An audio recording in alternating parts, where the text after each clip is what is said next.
either update features or add features or fix things or whatever it is that came within that package. So, on behalf of the Chicane podcast, if you're watching, Nicola, I just want to say thank you, because without you, we would not be here. Without you, none of these things would be happening. And he just added motion, right? He had motion, lights, haptics, all kinds of stuff. So the question is, yeah, Nicola, thank you. Thank you so much.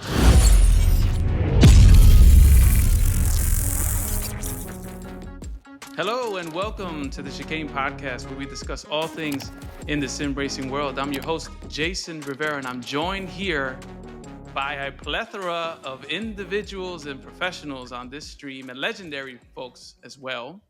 Jeff Smart, Mr. Daniel Newman from Daniel Newman Racing, Constantinos from the lovely Sim Racing or Lovely Dashboard, the Pit Wall, all his other products, and Mike from the Sim Racing Den. How is everybody doing?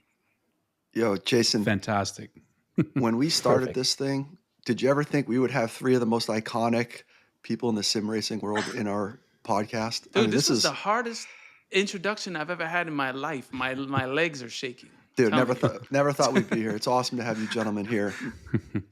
You said people, but you said professional. I don't know about professional, but sure. Yeah, you kind of overstepped. I knew someone would say something. I was waiting for it. I was like, I was being also polite. Just think about it this way: I never thought I'd be here in the first place. So humbling.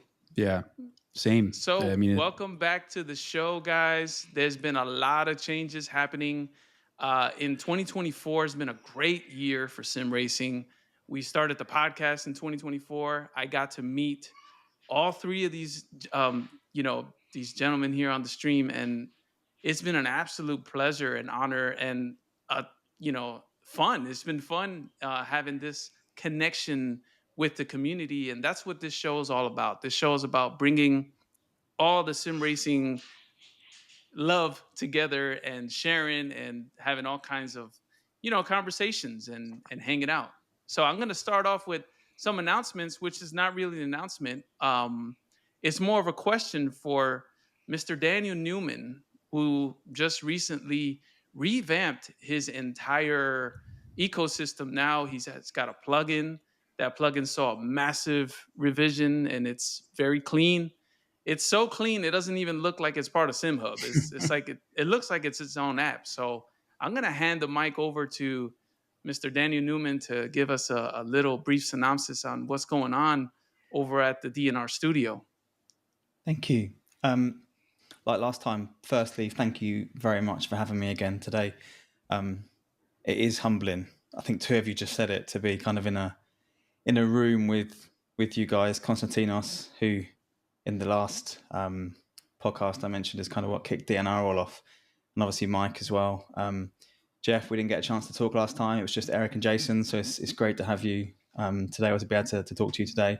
And Jason, it's obviously always a pleasure. So thank you very much for having me. It's good to be here. Yeah, DNR, it's a lot at the moment. It's like having a newborn baby all over again. And I've got 2 kids. So I know how that feels. Is that a good thing or a bad thing? You can't sleep, bro. It's like, what is sleep? It's overrated. What is sleep? Sleep right now is treacherous. It doesn't exist. I'm so glad it's the holidays. I've been so stressed, and this should be fun, right? And it is fun. I love it, and I'm so grateful for it. But at the same time, so many days recently, I've got up and thought, oh, here we go. This has got to happen, and I keep setting myself deadlines. And So the two guys that work on DNR with me, Thomas and Nico, have worked so incredibly hard, and I can't overstate that enough, how hard they've worked. And we give a date to each other and we say, right, this day, this is going to happen. And we get to the day or 2 days before it and we're like, we're working so much, but we still just aren't quite there. And it's stressful because we're putting pressure on ourselves, and we think about it and think, why are you pressuring yourself? Because at the end of the day, if it doesn't get released on this day, what happens? Nothing. The product still exists in its old form and it works. So correct. Who cares? But the problem is we care, and we knew what was coming, and we were so keen to get it out before Christmas to make sure that everyone that goes off for the holidays that's racing and playing can use it.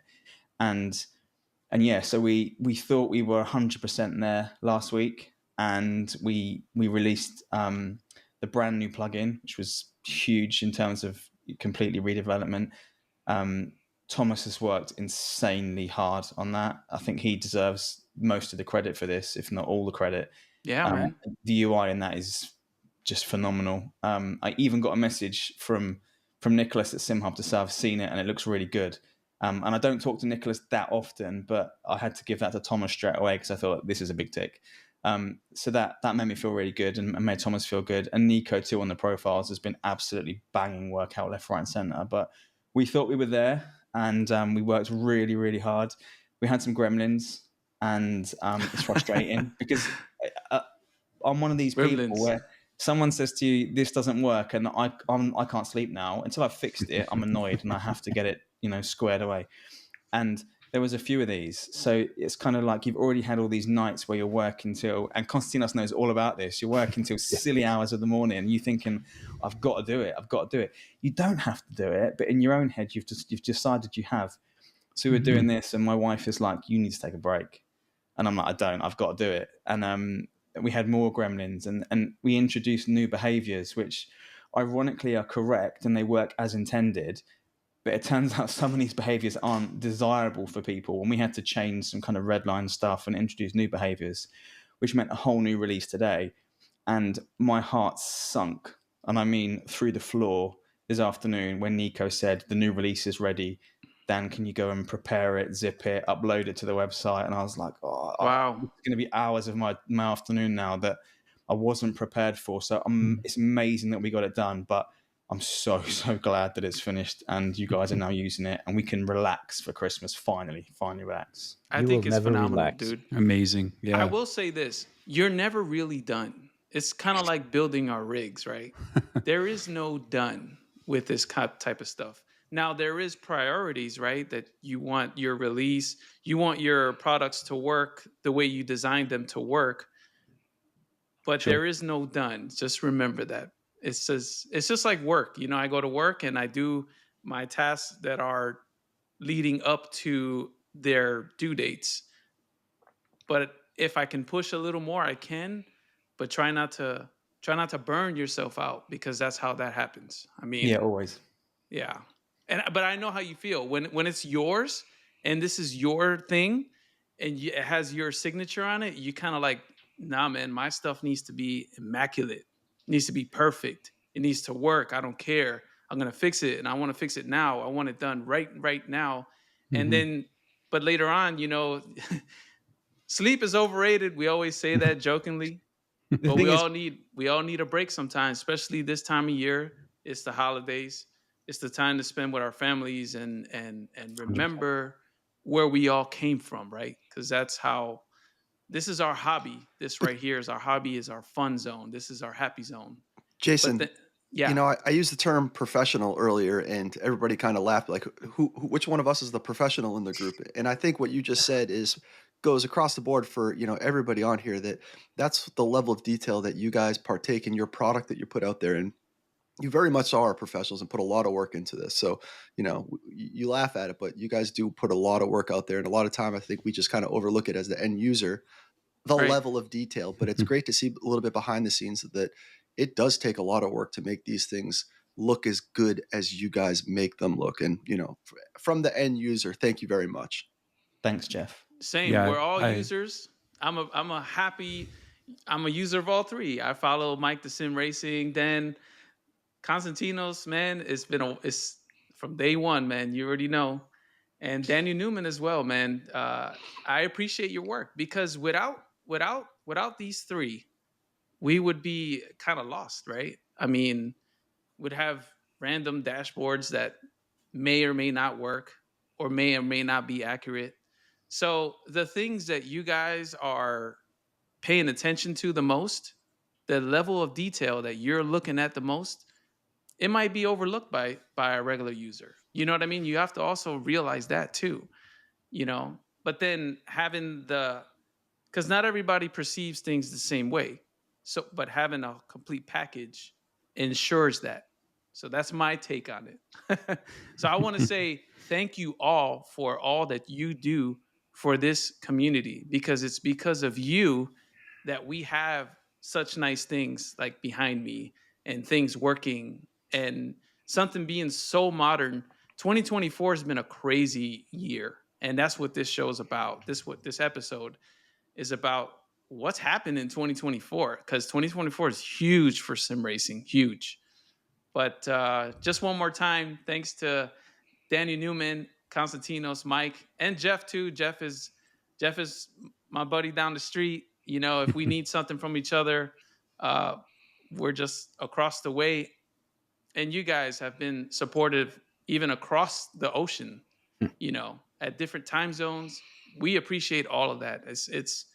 But we all need a break sometimes. So thank you, Dan. And over to Jeff for any announcements that you may have. Yeah, just a quick one. Constantinos, you last time you were on, you kind of laid out, kind of the intermediate future for the lovely dashboard and lovely ecosystem. Just want to kind of give you a second to, kind of lay out where you see the future or anything you want to share with the audience here on the future of the lovely ecosystem. Yeah. So first, I just want to track back on something. Daniel, I think it was, we had a conversation. Maybe this was like months ago. Like, I think it was before you even started the DNR thing. And you had asked me, so you create the dashboard, and what's next? And I responded, I will continue developing it and evolving it. And you're like, but sometime at one point it will be complete. And I'm like, it will never be complete. Never. And now I'm 100% confident you know exactly why it will never be complete. I know how you Your feel. work, my work, and anyone that actually loves what he does, it will just never be complete. You always want to, fix something, add something, tweak something, get more feedback, realize a mistake, fix a bug, introduce new bugs because, make changes. So it never, ever ends. And to that extent, I always like to create some sort of, year in review. Not always. I've only created one because I'm, Lovely Sim Racing is not that, that old, but I will create one again for this year. And as Jason, you said that 2024 was an amazing year for sim racing. It was an absolute epic year for the lovely dashboard and ecosystem and everything regarding lovely sim racing. In 2024, we went, the community went from 350 members to just over 2,700 this morning. Whoa. Wow. So, and the 2,700, if you guys recall in September, I think it was, when I said we reached the 2,000, the 2K mark. Yeah, you can realize how fast it's grown from then. But this didn't happen overnight, obviously. This didn't happen randomly. And my idea about 2024 is everything happened because it was not a plan. It was more like a strategy. Like, this is what we need to do. We need to make this thing a more robust system. We need to make this thing more of a product, because so far it was just like, it was just a dashboard on SimHub. You download it and whatnot. But once we created the plugin for the lovely dashboard, it suddenly became a product. It felt like a product. And that actually kicked everything up.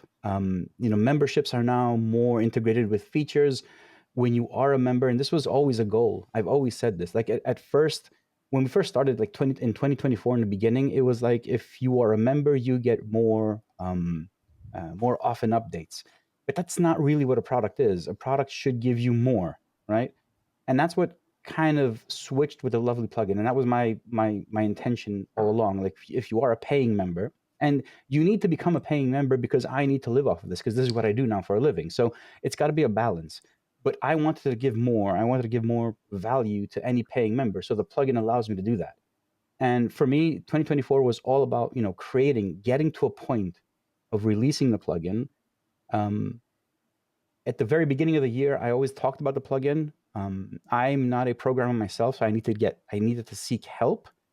And in 2024, I made partnerships with Asher Racing was like, they're my like, title partners, and they helped me create the lovely plugin through, their resources basically.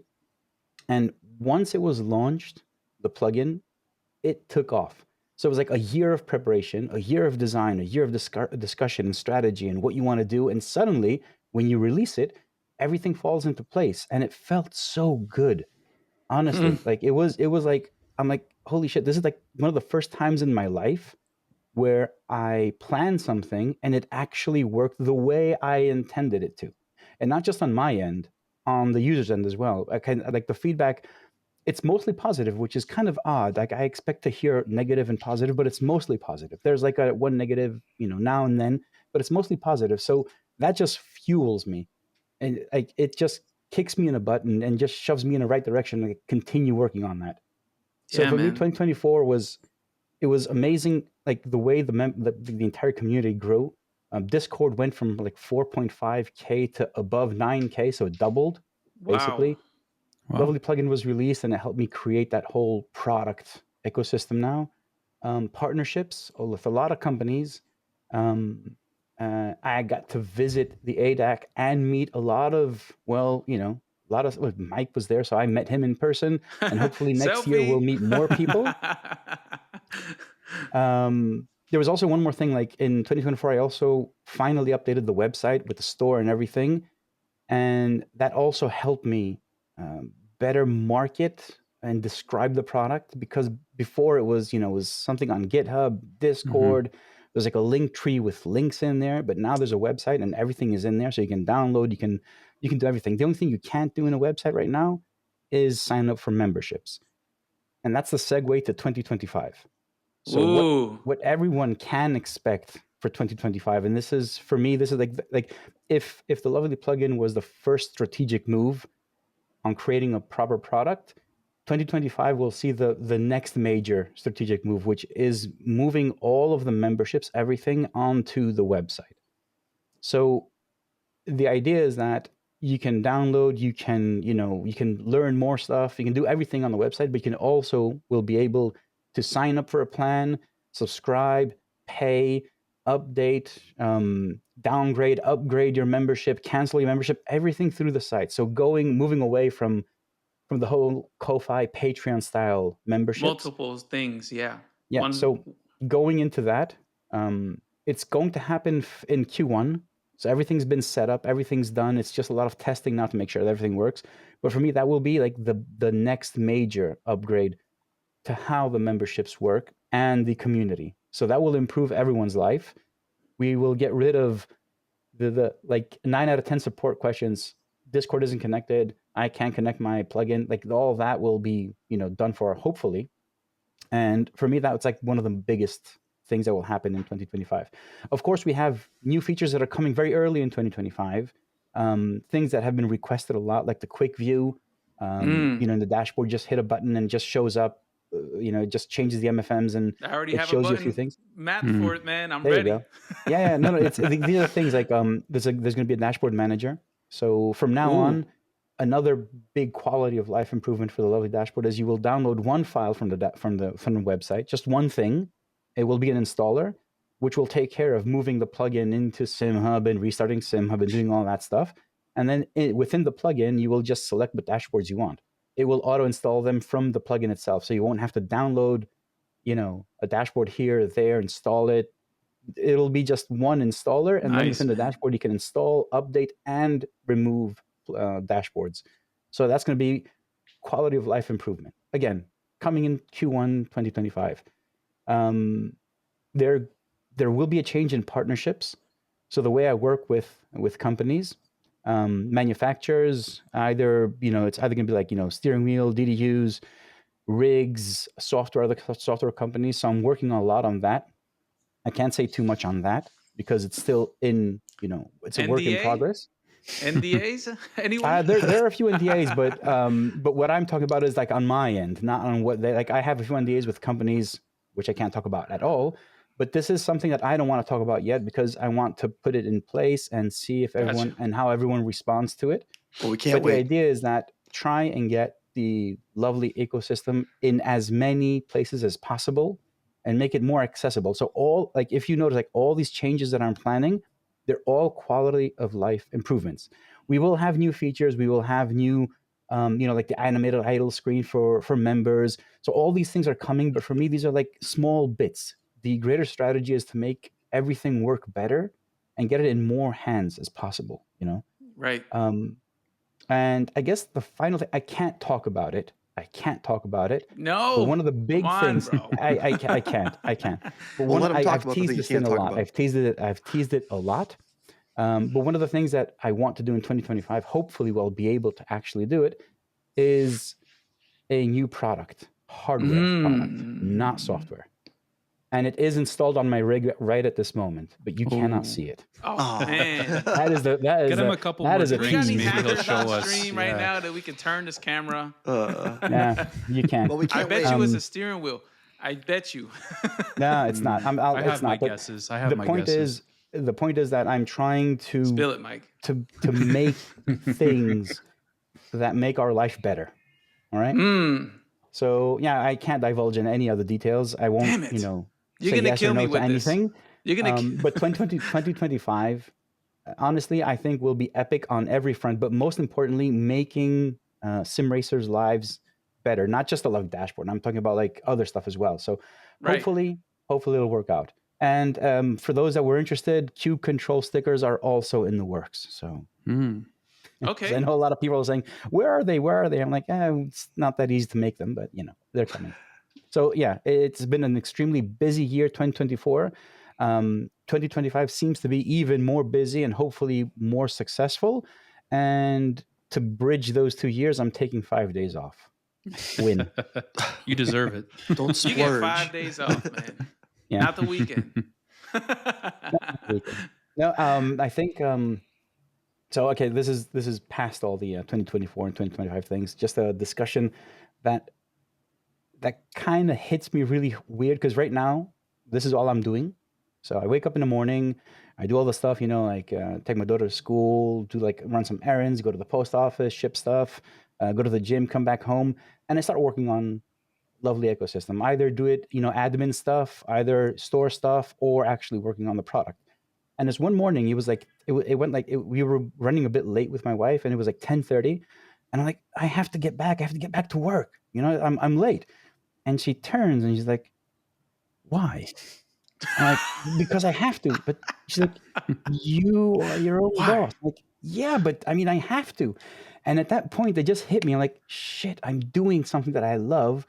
And I'm so preoccupied of like producing these things that I'm putting pressure on myself where honestly, I could have just said, screw it, I won't work today. I don't need to work today. Like I can do it tomorrow. It's perfectly fine.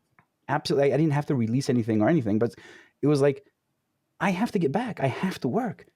And that just hit me so hard. Like I love what I do that I actually put pressure on myself as if like I'm my own boss forcing me to work, but I enjoy it, which is great. That's professionals.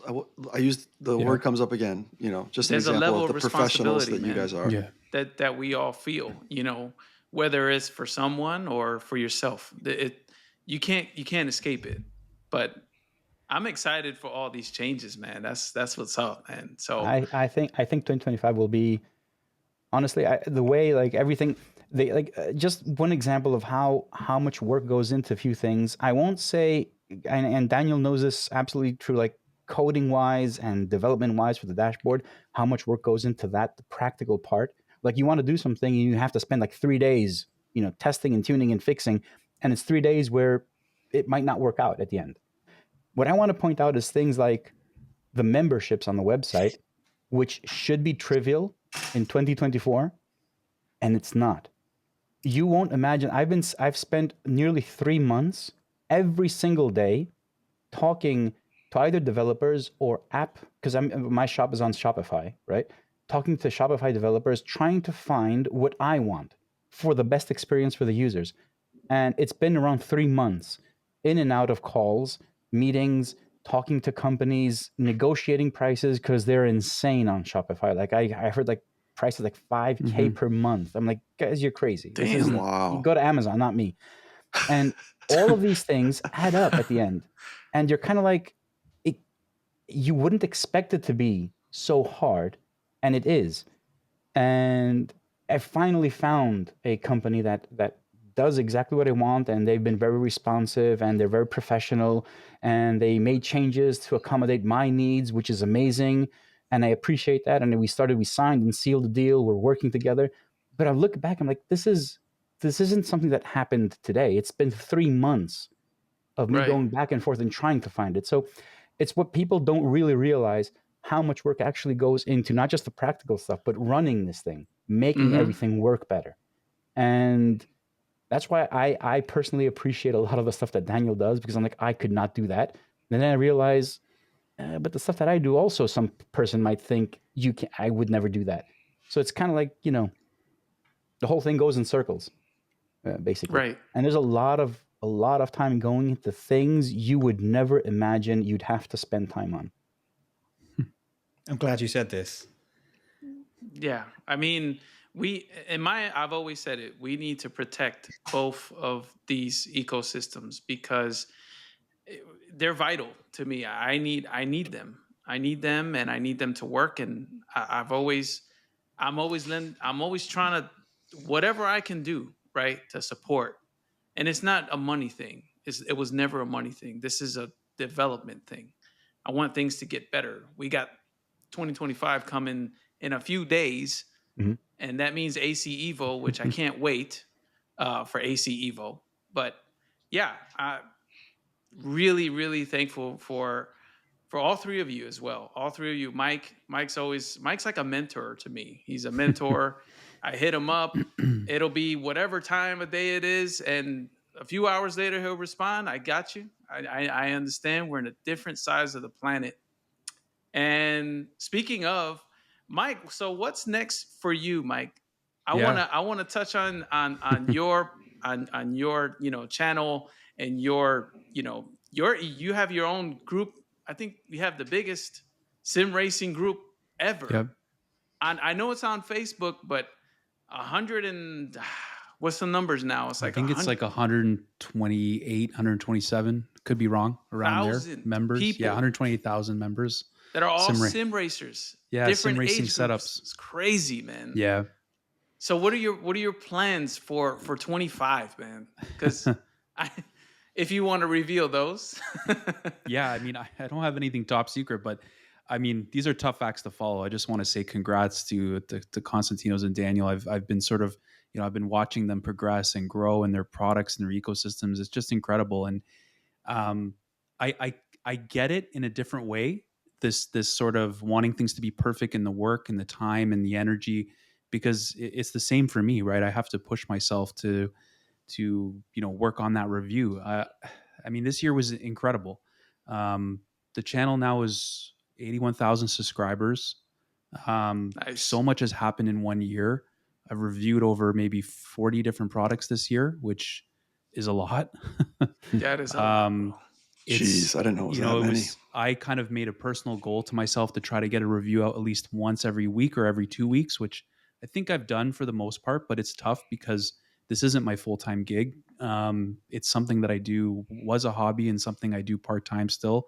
So it's my entire evenings and weekends put to testing and reviewing and filming and editing, and up to the late hours of night editing. I mean, I did that last night to get the SimLab pedal review out before the holidays, because I want to take a break too. Actually, I want to take a couple of days, because it's funny. I feel guilty when I give myself free time, like to not work on a review. I even sometimes feel guilty when I just jump in the rig and go for a race and just drive without the camera on, because I feel like, I should be filming this because I could film a review. But I have to tell myself too, it's okay if I wait a day, or if the review gets out in a certain time frame. I try to respect embargoes and release dates and things like that to, foster those relationships with manufacturers, because I know the reviews are important to them, but I have to do what makes sense, right? So, just want to say congrats to you guys. It's amazing to see those services grow. For me, 2025 is just going to be, really doing the same. I've got a constant queue of products still for review. I bet you do, brother. going into the new year, and I'm excited to what the new year is going to bring as far as new products. I mean, 2024, we saw a plethora of products come in. There's no shortage of steering wheels to review. So I know we're going to have tons of more steering wheels next year to review, and potentially some new products. We have new wheelbases. SimLab has new wheelbases on the way next year. So yeah, it's going to be another crazy year for sim racing. But for me, this was a really incredible year for a number of reasons. One, the huge growth of the channel, which is fantastic to see. The community growing, the growth of our the Facebook group that I started, which is not necessarily related to the channel, but was created to be a place for the community. And I just love watching that grow. I had to add moderators to that group. So to shout out to all the moderators. We've added some new ones. Colin Vernon just came on as a moderator. Jason pops in once in a while. I put him to work in there. So It's my pleasure, man, to support. Yeah, I got the opportunity to go to the ADAC Sim Expo in Germany with my father, which was an incredible experience. I got to meet Constantinos, got to meet Amazing guy. Is the yeah. second rig you're preparing for your dad? I have a third rig is going to be for. I have a third rig that I'm building for my God, dad. 3 rigs. You're gonna run out of space, bro. Let's go. No, because my dad is getting some of my hand-me-downs. I call them, right. Those are not bad hand-me-downs. No, he's getting a good rig. I'm working on that as part of a sort of late Christmas present for him. But yeah, the experience of going to the expo and meeting people that have only been chat bubbles and meeting them in person and getting to see all the products in one place, and just being there was a pinch myself moment, really, because I've only been on YouTube for, I don't know, maybe 2-3 years.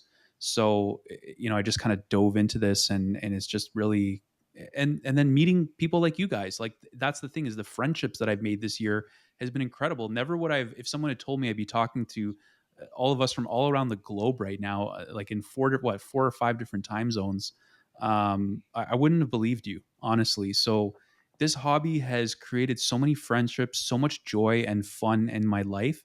Yes, it is work, and anyone that is a YouTube creator knows that it is fun, especially if it's something you enjoy, like the hardware and looking and racing and doing all these things. That's fun for me, but it is work. It is time consuming, and it is tough, and there is pressure that you feel, and then most of it's pressure on myself. But yeah, just an incredible year, and I'm looking forward to next year and trying to do some different things with content in the channel, and but just continue to provide reviews and better my content as I go forward.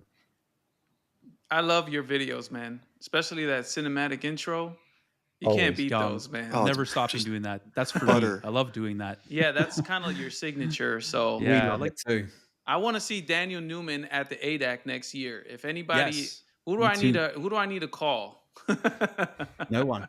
I was I'll go looking kidnap tonight him if I have at to. hotel flights. We need to get you over there, bro. I think I wrote on my Discord several hours ago tonight. Someone throw me a hotel. I need to book it. I spoke to Constantinos a few weeks ago saying, where shall I stay? And then I got so busy I forgot about it. And then I was scrolling Facebook tonight and I saw it and I thought, Nice, bro. I haven't booked a hotel. Book the damn hotel, bro. What you waiting for? I'm going to be there. I won't miss 2025. If I have to go, does that mean you're making the big swim? Are you coming? The double Bro. swim. I have Wow. to swim, get off, and then swim again. Bro. Do what you've got to do. Are you going to be there? I would. Oh, damn! I would love to, man. We'll talk. We'll talk. Commit. That would be so awesome. That is my dream: is to meet all of us together and hang out and just talk about hardware, and just be guys. You know what I mean? So, Jason, it's simple. Grow your channel, grow the podcast, grow it to a point where you'll just create the Chicane Sim Racing Expo. So you won't need to leave. Is it going to be in Hawaii? Your island? Everyone will just come to you. Oh yeah, you guys there come we to go. Hawaii, bro. I There mean, we go. The Chicane Summit. it's 80 degrees outside Fahrenheit right now. It's perfect Yeah. outside. Well, Celsius, you got a few in the please. U.S. to go to this Celsius. I have no idea. I know we do have some options out there. We're Yeah. considering. Well, I'll be in Chicago, so I'm going to, provided everything goes through, I'm going to the Sim Gaming Expo in Chicago. It's early days in terms of it being organized, but yeah, I'm all in to go to that. I think it will be incredible. I think United's got a direct from Honolulu to Chicago. Jeff, we going or what, man? What's up? Talk Twist to my me. arm, buddy. Twist my arm with a road trip. All right, guys. So let's get into the main discussion. Thank you all again for being here. It's exciting. End of year. It's always great. Daniel Newman is wearing the part. I see you with the Christmas hat on. There you go. Oh, ho, Love ho. it. So the first question, rather simple. Kind of we talked around it, and it's a simple question. What was your favorite piece of gear released in 2024? And whoever speaks up first goes first. I don't know. There's a bunch of windows around here. So for me, I'm I'll go first. For me, it is We need a buzzer. it is this thing over here, Oh, yeah. That's a I good mean- choice. and there are reasons, I have to agree. sentimental reasons as well. Not just Yeah, not that's just fair. because it is an amazing product, but this product also was the first major hardware partnership with a lovely dashboard, the integration, and it's going further. So for me, this product was, it is an amazing steering wheel, hands down. I consider this. I've seen many, especially at the expo. I have a few more here, but this is probably on the top of my list and many lists. But this also marked a lot of differences in how the lovely dashboard worked as well. And changes are coming in 2025 as well. So for me, 2024 it's this product, the Asher Racing Wheel, not necessarily the ultimate. Like honestly, sport, perfect, but the Asher in general, the wheels for me was a highlight. Okay. I won't go down the Simucube Active Pedal stuff. I'm pretty sure someone else will say that. But for me personally, You already know, man. oh, I know. I saw the pictures. Was that this year? Yeah, it was this year, right? Active Pedal was this year. Mike, everything you think happened 10 years ago, it was all in 2024. That's exactly. Just think about it. Yeah, Like everything was this year. everything major was in 2024. I was going back and looking at all my reviews from the beginning of the year because I kind of leading up to this to kind of maybe discuss some things, and I was like, oh my god, like all these products were this year. All Yeah, these you don't wheels- realize. Crazy. It's crazy. Yeah. I'm like, some of these crazy. must have been 2023, right? I'm like, Magic. nope. No. Everything happened in 2024. Anyway, Yeah. for me, best product of the year, for me personally, I don't have the active pedals, so I don't know, was the Asher wheel. Okay. Who's up next? Jeff. I'll go. Okay. All right. He beat you to it, Jeff. That's fine. Yeah. I'm gonna let someone else talk about the active pedals because I know who's gonna talk about them. No one wants to touch those. Bro, no, you can. If that was your favorite, we can have two favorites, bro. It's hard There to you have, go, Daniel. It's That's- hard. that's- It's hard cheers, to have. brother. It's hard to have There you go. favorites. Look, I'd be lying if I didn't say the active pedals, but I'm gonna give you two answers because I can. Of course.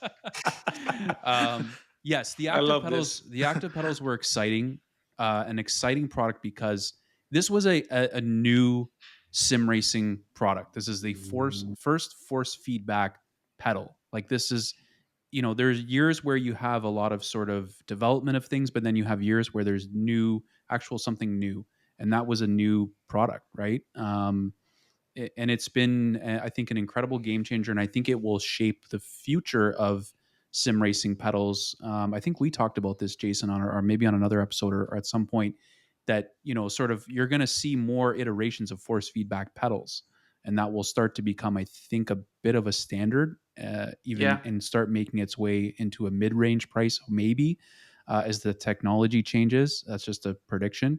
But yeah, obviously a really exciting product and a blast. Those pedals are a blast to use.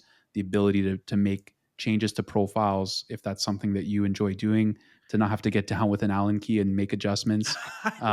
Dude, my knees, bro. Yeah, I mean, I think most people would want to adjust their pedals, but just won't, right? Yeah. And that makes sense. But consistency, man. Yeah, when you I'm have one of those guys. yeah, like I mean, I won't do it with traditional pedals. But to be able to click a button and change profiles and have different pedal feels and experiment and play with that is extraordinary. Yeah, it's certainly an expensive product. I wish everyone could experience them and use them for sure, but it's just look, I've been trying to get Jeff over here. yeah, certain things I are know. He's gonna been ducking and dodging. I'm telling you, bro. Saving my bank account by not going over there. yeah. But as far as wheels go, one of my favorite wheels this year that I reviewed was the Bavarian Simtech Alpha. Okay. Look And at it Daniel's was face. Look at Daniel. it was I think for me, it just checked a lot of boxes for me as a sim racer. And you know, on the channel, I give my honest opinion from what I Yes. look for as a sim racer. That's why. Yes. That's why I've you're not sitting here, tried- bro. We don't. We're straight no chaser, and we want. I've not tried every sim racing wheel out there, though I've tried a lot, and I've reviewed many of them. And here's the truth: they're all very, very good. There's sim racing wheels at the level of an Asher Artura or a Bavarian or a Solpack. Once you get to a wheel at Solpack. that price point, they're all very good in their own right, and they're going to appeal to different people for specific reasons, whether it be design or grips or functionality. Just they better have DNR profile support, and They that's better important. have it. I think it's more of a preference, Mike. I think at this stage, diminishing returns, right? You know, Yes. like how much better can you actually Yeah. get? But I was just really impressed by the Bavarian because I think for me, the grips are incredible. And in talking with the owners, it's a family-run business. Yeah. A lot of thought went into those grips in terms of ergonomics, and it is felt when you put your hands on it. And it was a very hard thing for me to describe in a review. But then as I watched people's comments in the Discord when they actually got the wheel, they're like, "Oh, I get it now. Like these grips are incredible." So yeah, just an all around very, very nice wheel, very well made product. I think it's an exciting company, and I think it's amazing the products that are coming out of a small company. And yeah, that for me that was my favorite wheel of the year. But it's so hard to pick because they're all fantastic wheels. Yeah. They're all fantastic. We're getting so many fantastic products in the sim racing market. But yeah, you made me pick one, so I'm gonna You picked two, bro. I did That pick was- two. I did pick two. That was two. So, all I'm gonna right. pump in as So, the marshmallow of that sandwich because I was kind of middle of the road in both of them comments, and I think it just sorry Jeff to jump you, but it probably No, go fit for it, buddy. bang here to do this. When you asked the question, both of those wheels were on my tongue, and I almost couldn't decide which to answer. So I'm going to give you the DNR diplomatic answer to this question. let's hear it, bro. Diplomatic available. Newman racing. I don't have to give a diplomatic answer. So in part, like Constantinos' answer, I'm going to say 50% the Artura. I think the GT four wheel. Now, 50% I say the Artura because of McLaren and because of Martin Asher. So Martin Asher was one of the first people in sim racing, I would say, other than Constantinos, that gave me a chance and bought into my Oh wow. ideology and what I was trying to sort of sell, if you like, and he bought the idea and said I like it, and he was making suggestions and we were saying we get it, we hear you, we're doing these things, they'll come. But he was one of these people that he took a lot of time to have meetings, phone calls with me. He is incredibly polite and friendly, and he's just one of these people that I think he enriches the sim racing hobby because he's very clever and intelligent, and he does a very, very good job. But he gave me a chance, and when I'd struggled with other manufacturers to say this is what we're trying to do and I think we could do well, Martin didn't need convincing. Martin was a quick conversation, and he was like, I get it. Let's do it. And it's been an incredible opportunity for me. Working on anything that's got a McLaren logo on it is immediately a big buzz for me. I'm a massive McLaren fan. I'm sorry. Oh, Mr. Russell over there. let's not go there. I know, I don't man. know. Weren't they the world champions? I know. I know. I'm kind of thinking, why are you? Let's not go sorry? there, man. Is Look it at something Danny's that's powering bad in up. becoming a world champion? not I don't get good. it. It's a, Here we what? go. So McLaren for me is I've been to the MTC twice, and That's cool. and I Hell don't mean yeah. this in a sort of this sounds a bit braggish to say it, but I had an email conversation, I had a couple of email conversations this year with Zach Brown, and he sent me No. some signed gifts from Lando. And What? What? Hold on. Hold Wait on, a hold on, minute. hold on. Where you have can't you just- been hiding these, Yeah, bro? You tell can't us a just little bit drop about that. Yeah. There's Are one you gonna literally. He's you got gonna it at show us? arm's Here. reach. So this Whoa! this Oh came my in God. a All right, box. this is the yeah, biggest flex on the from- podcast by far. from It is. Huge It flex. is. Huge flex. I went to And MTC. this is really hard here. Yeah, Really no, it hits hits hard. home. That hits home, bro. I went to MTC twice for a tour, and the love I have for that place and for McLaren as a team, like most of us, I spend way too much time every year glued to a TV on a weekend, watching the practice sessions on a Friday, the qualifying on Let's Saturday, go. and Sunday. Let's go. Yep. But McLaren, there's just something there. I think the Artura having the McLaren logo on it, for me, encapsulated a lot of this stuff, and that in part was why I felt like saying the Artura.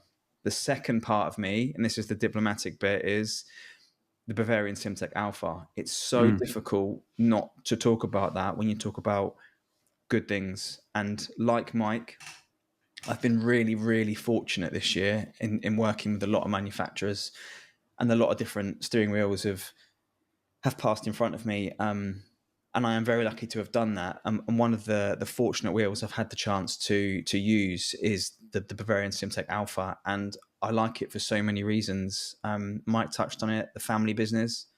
I really like the sort of the personal aspect of the fact that it's a small family-run company, and it means a lot to them because it's their family business. It's important. They hand make these wheels in Bavaria.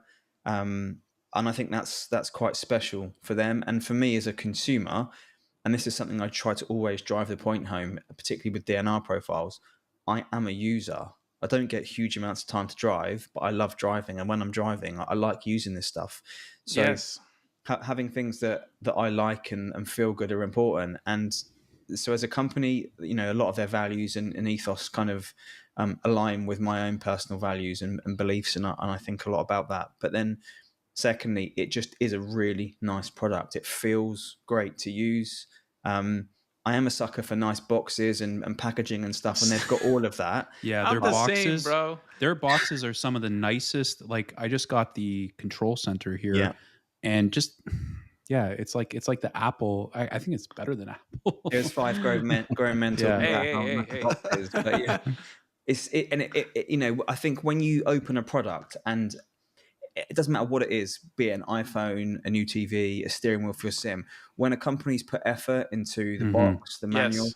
it just makes you feel that if the effort has gone in here, it's gone in everywhere, and there are small details that aren't forgotten. Premium. And Yes. exactly. Totally agree, 100%. And there's a lot across that entire product that when you use it, you think this just speaks, the strength of the rotaries, the feel of the buttons, the gears. I mean, this every wheel has got different generally feeling of shifting, and there's a lot of nice shifters, a lot of shifters. I think it's subjective. Some people love a quiet shifter that's soft, and some love a loud shifter that's got a good click to it. So there isn't a right and a wrong here because what's right for one is not right for somebody else, depending on the space you use it. But for me, Bavarian Simtech kind of nailed the middle ground there of this is what suits me, and the wheel just feels nice to drive. And I often think when I've got to test something, I almost always revert to putting that on the rig to test with, just because I like how it feels, and I don't get lots of time to drive. We've just launched an esports team, and they said to me, "Oh, are you going to drive?" Not unless you want to be in the bottom. Come on. Yeah. Don't put me on your esports team either. No, Don't put me on your esports You team. can't have a DNR team, and DN is not in it. Trust me, you can. So the little time I do get to race, or I say race, drive spiritedly, we'll call it, because racing's not really probably the right word. BST is the wheel I would use because it just feels good. So my favorite products this year, I'm going to throw a nod to the Artura simply because the McLaren, Martin Asher and his team, they're just genuinely an absolute pleasure to work with. And then the BST, just because I think the thought and effort that's gone into it is worthy of a mention. Both great products. There's a lot of great steering wheels. It almost feels bad to neglect some others people that have made good stuff, and there is a lot of them, but those two have to be standouts for me. All right. Jeff, you're up next, brother. I already know the answer to this. Yeah, I think everybody else does too. So I'll just get on with it. Yeah, my wheel. I did look at the Asher wheel when I was looking at a bunch of different ones. But kind of what you guys alluded to is, you just as you're looking around, there's just that one that you kind of keep going back to. Yeah. And I have hard putting in words why the Solpec just was the one. It just, for me, just looking at it was like, I feel like I could be fast. When it's sitting in my rig, I look at it and I'm just like, oh, I just want to get in there and use it. I want to fire it up. I want to see, the lovely dashboard and the DNR lights going. I just want to get in there and race when I see it sitting in my rig. And that is, it's just, it just completes kind of the feel of my rig when I get in there. And so it's my Solpec wheel is my favorite product that I've put in 24. I've been saying this for quite some time now. Will you get a wheel to DNR so they can put a profile in there? Thank I mean, I you. spent like, Who do I need to forward this to? Let me know, I Daniel. don't even know how many countless hours in there setting up some half-ass janky, light system Yeah. on it, and just I give it to wanna the butt in. professional to do his I need to job. butt in. Okay. I need to butt in. Listen, it's a lot cheaper to send Daniel a wheel than to hire a whole development team to freaking work on your own stuff. You know what I mean? Here's my stance on this. You can do both. There you I go. get, There's I that get, too. I get why sim racing, they want to have their own thing just in case, right? They don't want to rely completely on another service. I totally get that, but there is no harm in giving the user more options. That is going to sell more wheels. And Yes. they send That's multiple true. wheels to reviewers at no cost, taking a chance on that, it being a bad review or a good review. Sending one to DNR is nothing unless you're a small manufacturer. Look, I get it, but to send one to be able to have this That's a good value point, though. added service added to your wheel, it's a no brainer. I mean, that's just my opinion on it. I do get the stance of certain manufacturers on this, but yeah, I mean, Daniel, not to go into it, but I get I kind of get frustrated sometimes when I see that not happening, but I think that will change. That makes sense, though. Yeah. I think what you touched on is very important. You can see Solpec, you can see Asetech, and what other? There are more that create their own ecosystem. Basically, SimMagic has their own stuff as well, but they're also supporting SimHub. Asetech has their own stuff, but it includes SimHub. Yeah, I was happy to see that they included that actually with the Invicta wheel. Solpec is going a different route. They don't have their own software, but they're creating their own dashboards and everything in-house because they want to control it. So you see that, and I don't think that's wrong. I think it's really smart on their companies. Yeah, for sure.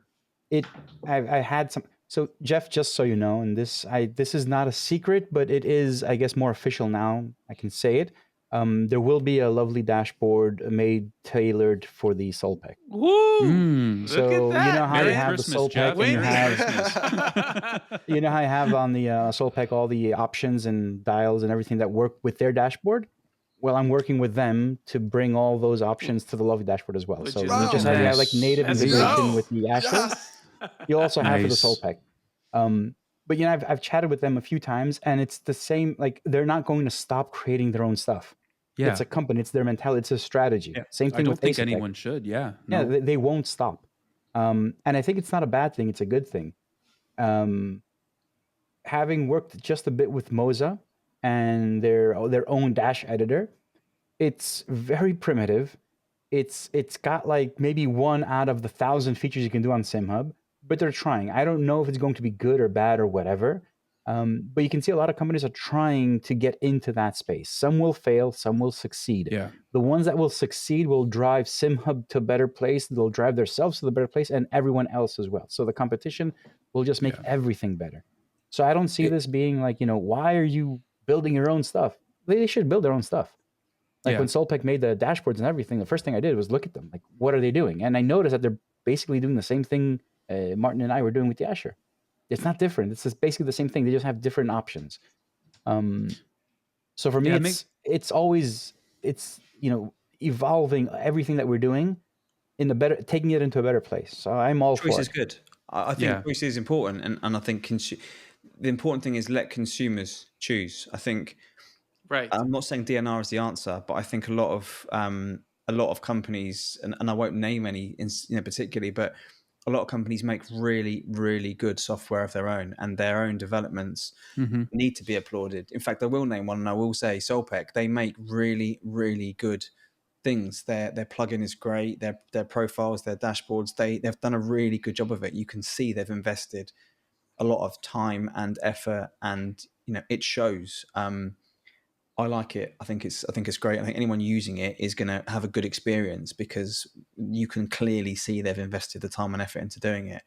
I think what's great moving away from Solpec is when manufacturers allow people the choice to have various options. So working with the likes of Constantinos to say, okay, we recognize that we could do this for you in our own method, but actually you might prefer to use the lovely dashboard, and therefore we recognize that if perhaps we don't help you and him achieve that other companies might, and we'll just add it to our long list of compatibility, because as a consumer you can then say, right, I've got 5 options, which is my favorite, and you can ask 5 people and get 5 different answers, and I think that Hmm. Mm. that helps make it exciting.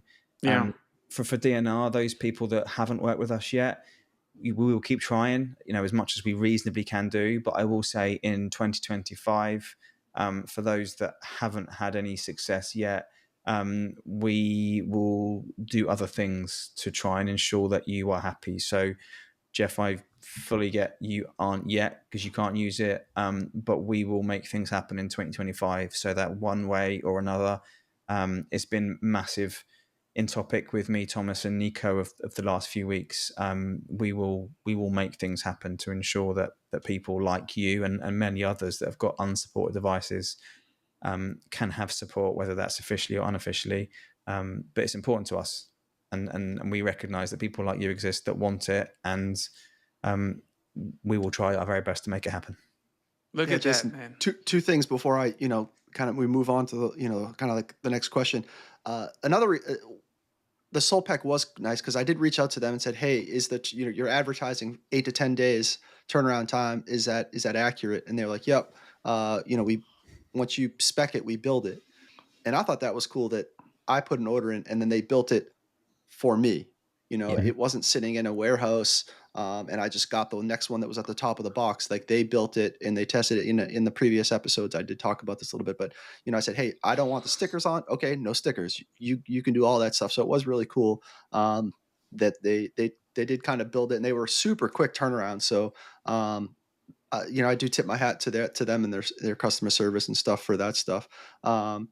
But yeah, Daniel, I had thought about, I did go home for, back to the East Coast for Thanksgiving. I was like, man, I wonder if I could ship my wheel off to them and they'd build it while I was gone. And then it would be back here by the time I got back to you guys. So you could do your testing. Cause I know you need hands-on to put the wheel, the profile, et cetera, together. Yeah, so yeah. I thought about it, buddy. I just didn't think I could get it back in time. And my life was in shambles just with having 2 little ones and bringing them across the world on an airplane and stuff. Just didn't get around to it. But anyway, I appreciate you and the team there trying to find a way to get things done for obviously the end user. So thank you. Yeah, and then if you think about just closing on this topic here, if you think about the amount of Mike touched on this, the amount of like membership, DNR users, that's exposure. That's even if you sold 100 wheels, that's 100 wheels at the cost of 1 wheel. That's just how I look at it. It's simple math. And my favorite product of this year is installed on my rig right now, and it's that Active Pedal, the Pro version. And I'll keep it nice and Surprise. sweet. It's surprise, surprise. I'll keep it nice and short and sweet. You don't know until you try it. So Hmm. you're gonna have to plunge this money and give it a go I'm with because Jeff on this. Don't try it if you don't want to buy it. Yeah. it's It's the the one only pedal. reason. I was warning people in the lineup at the expo. I'm like, if you don't want to spend the money, you should Don't probably get try out of it. line. Don't try it. No, sorry, Jason. I was just following up on Mike at the expo. They were coming up because I was in the Asher booth. They were coming up and saying, like, "Is this wheel like worth it?" The Asher wheel, and this was nothing to do with the lovely dashboard or anything. And I'm like, do you guys want to spend money? And the answer was, well, we're here. We want to look around and see if we're going to buy it. Well, if you want to spend money, go try it. If you don't want to spend money, do not try it. Do not try it. Two people actually drove it and purchased it on the spot. Oh, I believe Oh, it. It's On the it's spot. a fantastic They deal. just step out of the rig and like, holy shit, how do I order it? It was as simple as that. I'm like, if you don't want to spend money, do not try it. If you try it, you'll probably want to buy it. yes. You know? The same thing with the active pedals. I'm not going down that route. I just can't right now. It's not. Bro, that pedal is easily 7 different pedals packaged into one pedal. 7 only? I'd say infinite. You can do anything you want with it, right? I mean, you're 7 right. It's so infinite. far It's of infinite. what I've programmed it to do. So, but that I'll keep it short and sweet. I've talked about this a lot on the show. I'm pretty sure our followers, they already know that was going to be my pick. But it's that one. It's like Jeff. It's kind of like I'm piggybacking off Jeff. It's like when you jump in the rig and you put your foot on it, you're like, oh yeah. You know what I mean? It's kind of that rewarding thing. I don't know. I know it's an expensive product. I get that. But, this hobby can be very expensive if you're not careful. So what is the definition of a hobby? Oh, wow. Definition of a hobby. You put me on the spot here. Something you love to do, something you enjoy. It can have, yeah, obviously something you love to do, but it could be many things. But a hobby is something you can put your money into and not expect a return on your investment other than satisfaction, mental health, everything. Like for me, sim racing started within COVID, and it was just a way to get away from everything else. So it was actually mental health. So spending money on a hobby doesn't mean you're going to get that money back. You're going to get it back in some other form, which will keep you healthy. So it's not bad spending a lot of money on your hobby. If you can afford it, obviously, don't go bankrupt. But it's not like, don't ever think, I spent like photography. I spent like $2,000 on a lens, and now it's like, it's a hobby. Like you can do that if you can afford it. You can do that now. Actually, I don't have to spend money on sim racing as much anymore, but I spend more now on camera gear. So all I did is trade one expense for the other. You're just moving. Because I am fortunate to get things sent to me. I'm not going to lie, but like now I trust me. I spend the money on other stuff because I have it now. But that's because you have hobbies. Yeah. And you can have these hobbies, which is good. It's healthy. Yeah. You could just find some cheaper hobbies though. Well, that's what would a you cheaper guys hobby make be? the hobbies a lot better. DNR and Lovely. You keep us in tune, bro. You keep us engaged. So there's sim racing is something special, man. Honestly, it really is. It's a special thing, especially if you love motorsports and cars and technology. That's why that's how I ended up here. It's the perfect harmony of all the things that just make my blood, boil. Not boil, but like, you know what I mean? Yeah. Yeah, get your blood going. 100%. Yeah. Understand what you mean. You take a look at the rig and you get excited, right? Is it just me? Yeah. Yes. I do a look back. So I built this second rig here, courtesy of Advanced Sim Racing, who we're kind of I get excited working more with. And I get out of it and look back, like, man, I can't believe this is here. This is crazy. Yeah, and the way things kind of like evolve, like how the hell did this happen? You know what I mean? Like how did it happen? That's how I felt today. I posted a picture on Instagram because I was cleaning up the den. Like after I finish a review, I usually clean up in here a little bit. I was cleaning up for you guys, so everything's like there's not crap everywhere. And I just said man, well, this thanks, thing, Mike. I clean up. I was like, this just so escalated. Like, look at this room right now. I'm like, I'm outgrowing this den now. Like, it's incredible. All right. Well, that covers the top, our top choices for 2024. Over to Jeff for the next question. So this is an interesting one. What's some product that came out in 2024 that didn't get whether it be the press, or we could just call it, what is one of the most underrated products that came out in 2024, or that you just added to your rig in 2024 that you thought should get maybe more press or not as popular as you think should be out there? If Can I anybody go wants to first? jump in, go ahead, Daniel. I'm not saying this because of present company. I mean, I'm sincerely saying it. Lovely pit wall. Lovely pit wall. Yeah. The pit wall. The pit wall. Interesting. So I remember asking Constantinos to implement something like this again and again and again, and now realizing how busy he probably was doing everything else, because I feel it. And I was like, I've got this, I always have these crazy ideas, and anybody that works with me in any capacity will tell you. I'm sure Nico and Thomas have PTSD when they see my name flash across their phone screens. They see my name and turn their phone off. And I'm sure Constantinos was no different. And I asked him so many times, please, can you make this bigger dashboard that gives me more data and in a different way? I don't want a dashboard. Okay, I've got a dashboard. What I've got is a screen above my rig, like lots of people, and I run a dashboard on it, but I run it on a different screen. Like I run the leaderboard or the map or something, but it's not enough. So I think this was after my very first visit, maybe, to McLaren's MTC. And I went in McLaren's mission control, and I walked in the room and I was like, shit, this is what? And I've been to I am very lucky. So I've been to Mercedes at Brackley. I've been to McLaren. Ooh, This guy is killing me today, man. freaking Honestly. Mercedes. Soft flex. So much flex from Daniel, DNR you're today. doing just fine, brother. You're doing just McLaren fine. just killed it. Their mission control of all the teams that I've seen just blew me away. It was just like, if you like, and I wouldn't say I even like data generally, but you just see it and you just think, wow. So when I was driving in my rig, and you have friends come over, and I'm relatively protective over it, so I don't let anybody come in and drive because it's expensive. It's my hobby. If you break it, and not only that, I think a lot of people come in and they expect a PlayStation game, and you see them with one hand on the wheel, and you're like, this is a Simucube. This has got 25 Newton meters of force. You're going to break your wrist. Just break your damn hands off. Hold the wheel.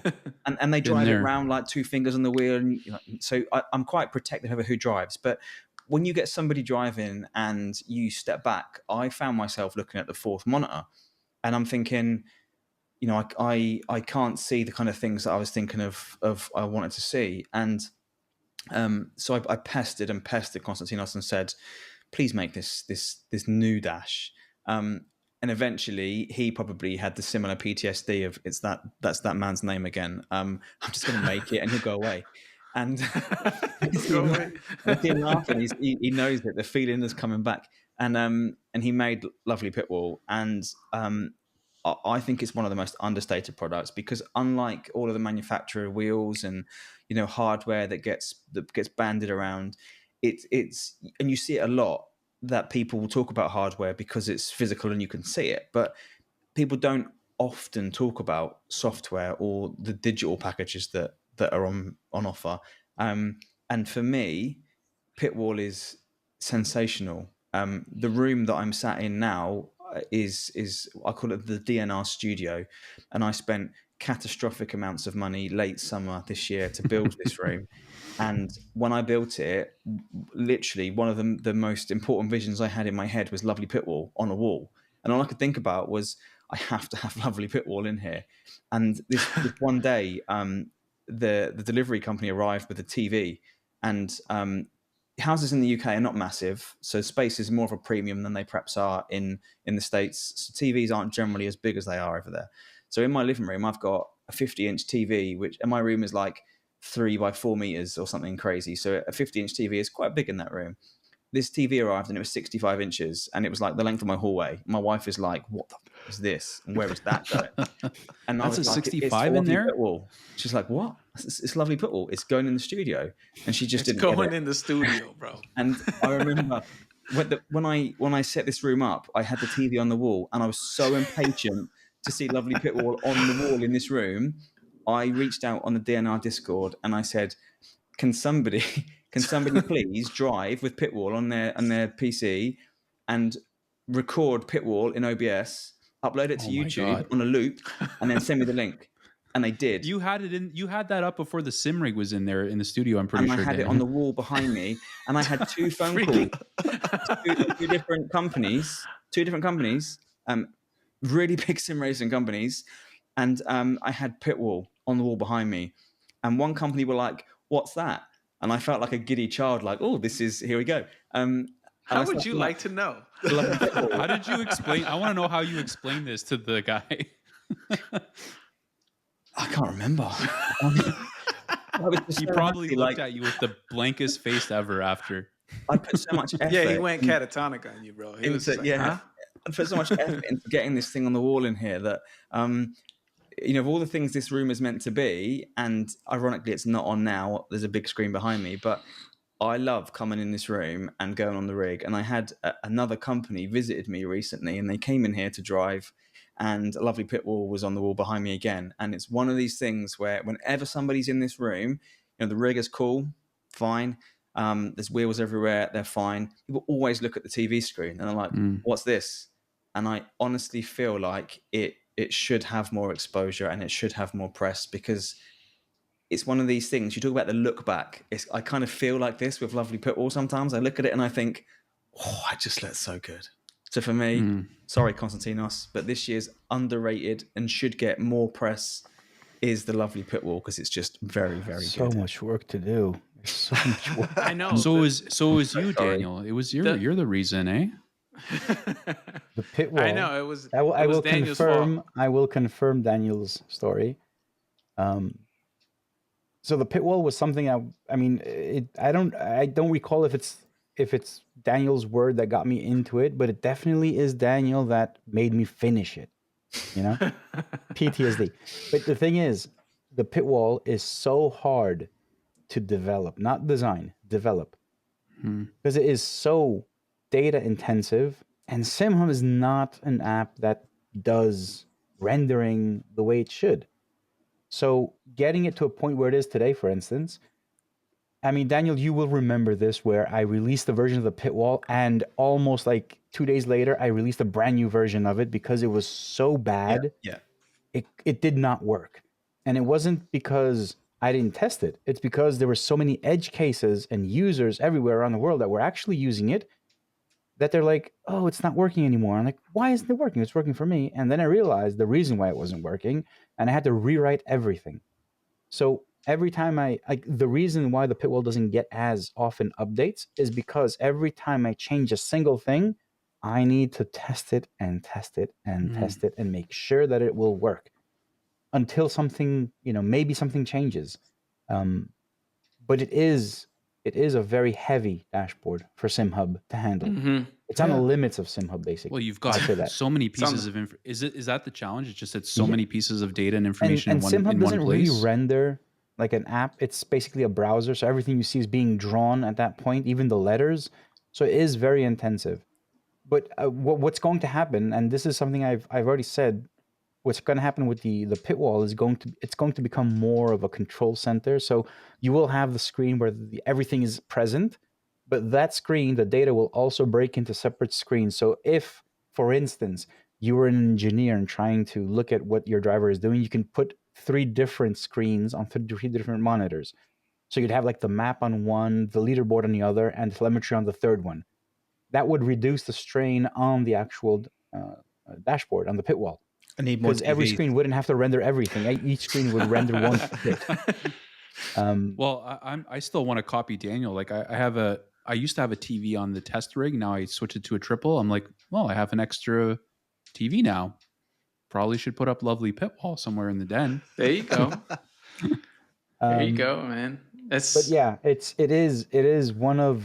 I mean, I really feel good about the pit wall. And I have Daniel to thank to pushing me to actually deliver it, but I also have Daniel to hate for actually pushing me to deliver it. Great work, man! You got it. You got it both. It's a love-hate relationship. Yeah, obviously I'm kidding. But it's the fact that the pit wall is not easy. Mike. Oh yeah, I got you. Cheers, brother. The pit wall is not easy to develop. That's the only thing. Like it's not designing it. Designing it is easy, and putting things in there, it's easy. but you put one thing that's wrong. There's like an error in SimHub that throws off a script for 30 seconds. Everything just trickles down and everything comes to a halt at some point. Dude, I remember the Nürburgring. Remember The Nürburgring, yeah. the what is it called? The sectors. Dude, Nordschleife 24. Nordschleife. That killed the pit wall. Killed It's it. like everything was working perfectly fine, and suddenly ACC comes out with the Nordschleife. Yeah. And I'm getting feedback saying it's not working anymore. I'm like, I didn't change anything. What are you talking about? Then I realized that there's a script inside the pit wall that did, and this doesn't exist in the pit wall anymore. Now it's in the plugin. That's why the plugin is, optimizing It's way better now, performance. bro. Way Yeah. better. But the thing is that there was a script that was collecting data for your tires and giving you the average over, 2 laps. But given that a normal track, an average would be like, a minute 30, the minute 40 seconds per lap, and you gather 2 laps of data, do that over the Nordschleife for 2 laps. It basically just saved so much data that it couldn't process it. And with Nordschleife, everyone realized that there's a problem. And I obviously had to release a fix and everything. I had to first find the problem and then fix it. But yeah, I mean, those are the things that make the pit wall so hard to develop. Okay. Still, I'm a huge fan of the pit wall. I think Jeff is too. That's like mandatory. Yeah. Yeah, you told me. I got a fourth monitor just for the pit wall. Yep. That was the only reason why I put a fourth Yep. monitor on the other rig. Same. Was like literally for that. Just because Jason, it's I remember just cool. I need to make changes. I was thinking about adding the fourth monitor, and I was like, Jason, how usable is that fourth monitor? And you were like, I can't imagine driving without one.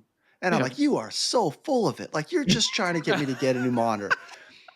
And a fourth. And I was like, all right. Everybody thinks I'm trying to make them spend money, No, man. it's useful Sorry, for man. for things like pit wall, but also having like other things up there Desktop, while you're whatever, racing. And Streaming too.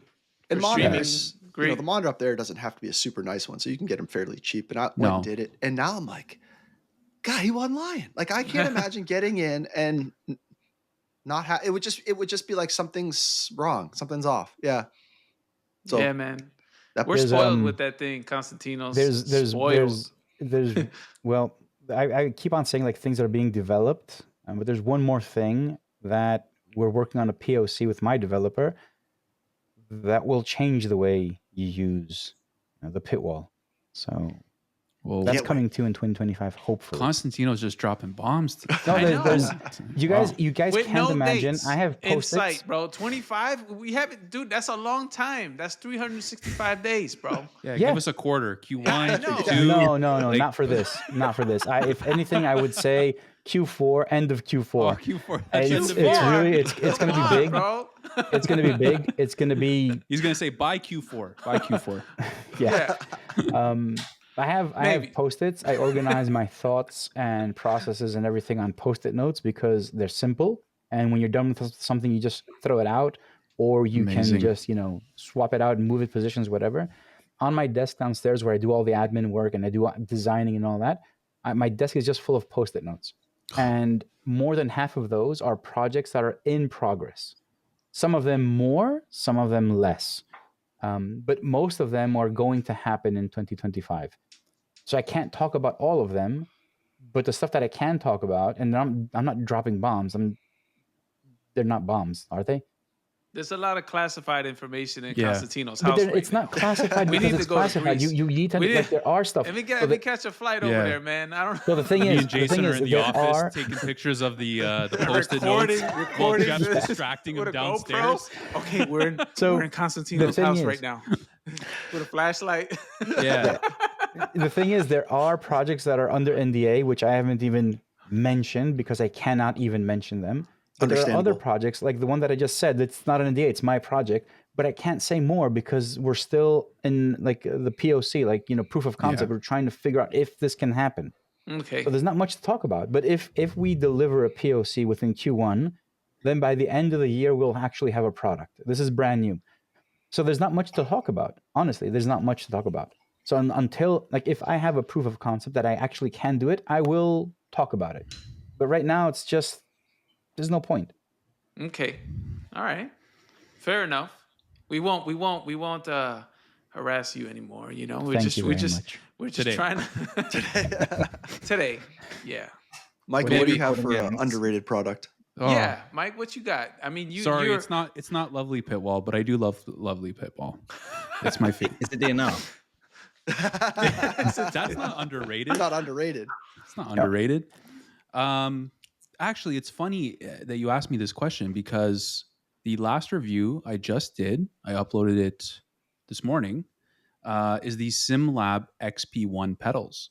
Now, I maybe they're not underrated, but I feel like they weren't talked about as much Amen. as some other pedals in the market. And look, I was kind of late to the review because it was sort of SimLab offered them up, I don't know, maybe a month or two ago to me for review, and a lot of reviews had already sort of been out there, and I was like, okay, yeah, no, I want to do the review, I want to try them. I think everything's worth trying, and I was really pleasantly surprised with them. Not that I was like surprised that they weren't going to be good. It's just that I hadn't heard a lot about them through conversations with people firsthand. I think they're, for the price in that mid-range pedal market, fantastic pedal. They look great. They feel great. They just do everything right that a $500 to $600 pedal set should do. And so, yeah, that is kind of my maybe underrated product for the year. They're going to live on the test rig right now for until I have another pedal set to review, honestly, because I think they're really great. They're kind of in that Sprint or maybe La Forte or Forte sort of pedal La Prima price. or Forte. Well, no, they're a little bit step up from the La Prima, I think. So like a mid, you'd say? They're definitely a mid-range pedal set, but for $499 US for a brake and throttle, I think you're really getting a lot of value from them. I think they're fantastic, and a lot of toolless adjustments. So you might have to bend down, but if you want to just adjust maybe your pedal throw, or your throttle throw, or you want to adjust the preload a little bit, you don't have to bring out an Allen key or anything. So it's actually really easy to do. Yeah, fantastic pedal set. I think they're really cool. I'm excited. SimLab, the only missing piece for them to have a full sim racing setup is the wheelbase, which, from what I understand, they're coming out with next year. Mm-hmm. So I'm really excited to. I did get to try it at the expo, but in a very sort of limited time. So I'm looking forward to hopefully reviewing that next year. It's funny. Okay. It's interesting you said that because when I was looking at upgrading pedals, Jason and I were having discussions, and it really was the P1000s and those Yeah. sets. What do you have And now, Jeff? Again, I have the what pedals? P1000s. Yeah. Okay. Those are nice And pedals. really, the big reason I didn't go with them is I just couldn't find any media, any reviews, any I'm talking Reddit, YouTube, Facebook. Like there was very little feedback from the community on those pedals. So I mean, I just had to go to the I didn't have to go. I'm very happy with the P1000s and the haptics, etc. But yeah, interesting. Yeah, no, they're nice. Was really impressed with them, actually. They're very clean looking pedals too. They I are. like the look. Yeah, I care a lot about looks. Not everyone does. I know it's do not too, very man. important, I like, but it's got to look like, pretty. Not pretty, purdy. It's gotta yeah, look pretty. they look really good. The only thing I had to do is I had to change the color. So it's funny that SimLab, everything is blue, right? But it just totally doesn't go in here. So It doesn't belong to Mike then. So they sent me. I knew they were sending me the review unit, and Bro, I you didn't got even. this in red, bro. I didn't even. No, I didn't. Well, I didn't even ask for it, but I just went and I ordered the black conversion kit like immediately because I'm like, nothing blue detail is gonna be in the den. So I like them with the black and the silver, and then the gold accent of the load cell sensor. I just think it's a really smart looking pedal set. Okay. All right. So Jeff, you have anything for underrated? I don't really have anything. I think the Soul Peck is underrated, because we don't see a lot of reviews on this wheel. And I'm pretty sure you feel the same way We spoke about it and you're like, hey, what do you think about this wheel?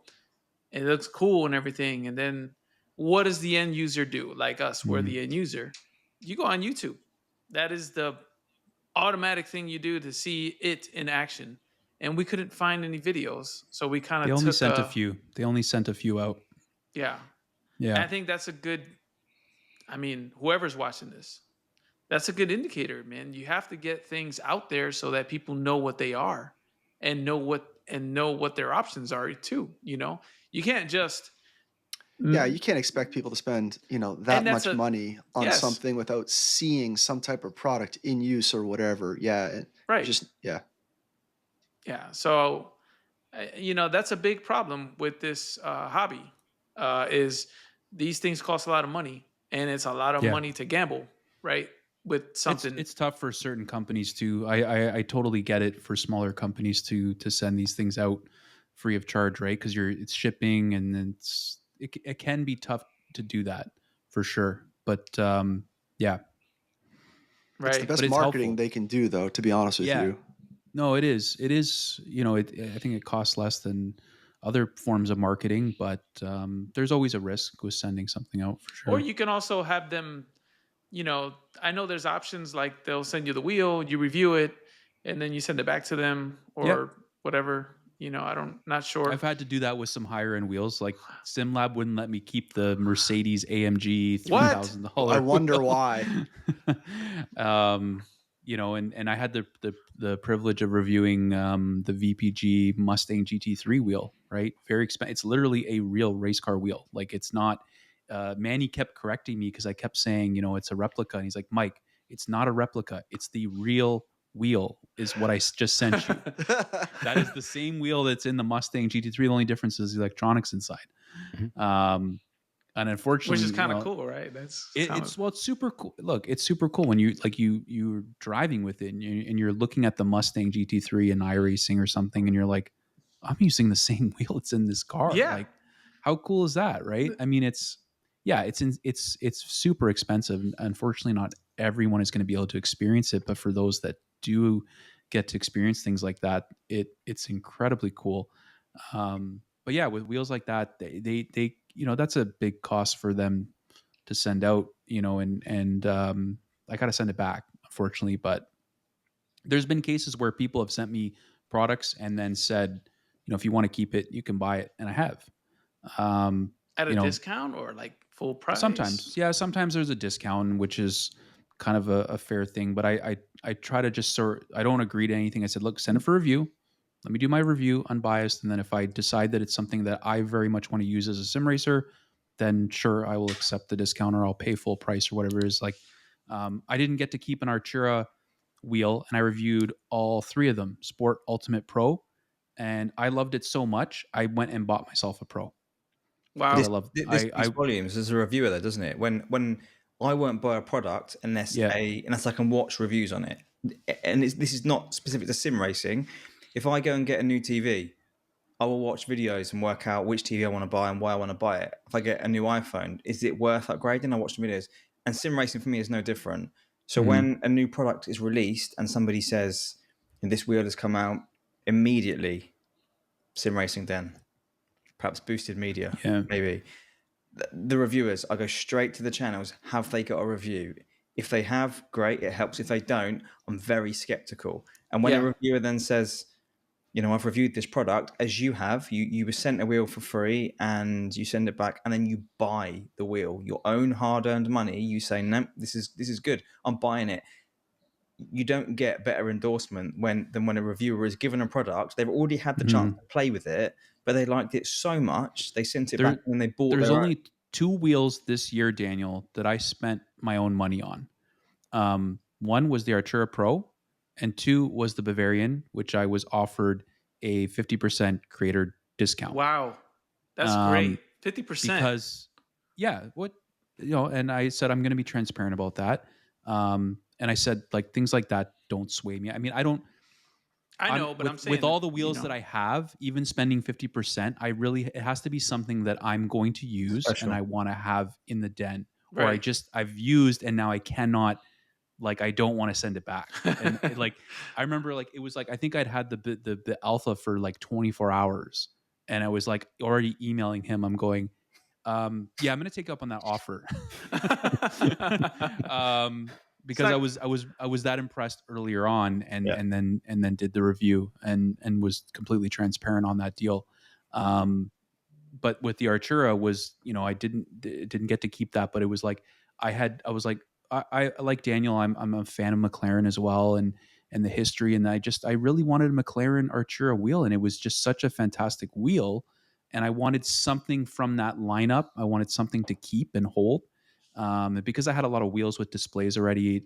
Of course, I would have got the Ultimate, but I wanted to have the Pro to use with like the 720S or something. It just kind of felt Mm, at home in those cars without the screen, you know? okay. All right. So moving on to the next question. Um, so we're like looking ahead into 25, right? We covered enough on 24. 24 has been a great year. I mean, it's it's been the best year to get into this hobby, honestly. There's no better time. And looking ahead into 25, we have all this AI technology kind of emerging and integrating in everything. Now it's in our phones. Where do you see this headed in the sim racing like community, like not just the community but like in products or software? Like where do you guys see this taking off, or how do you see it? Anyone? I think, Oh, Okay. yeah, I was going to say, Daniel, I you got the think, buzzer, bro. I think that AI is an incredibly powerful tool. I think everybody knows this. As you said, Apple recently implemented Chat GPT into their iOS software, and everything else, and it speaks volumes when you've got companies of that magnitude saying, even we buy into this. In terms of sim racing, I think as an end user, will you benefit from it? I'm not sure entirely. In the middle, will developers, software developers, hardware manufacturers, that's where I see it used. So yeah, today, 100%. I will hold my hands up and say, I will use AI to assist with DNR. There are things that come up and I think, what or how? And I think, AI can't write what we do. There's still lots of manual, work involved here. But occasionally you come across a problem and you just can't find a solution, and you could spend days. And sometimes I forget it exists, um, and then I think I'm gonna ask AI, and then AI gives me an answer, and it isn't always perfect, but if it's enough to put you on the right path, you then think, I might not have got here without using this. And one of my biggest problems is, generally in life, communication for me is just difficult, period. I've got my own difficulties that mean that's hard.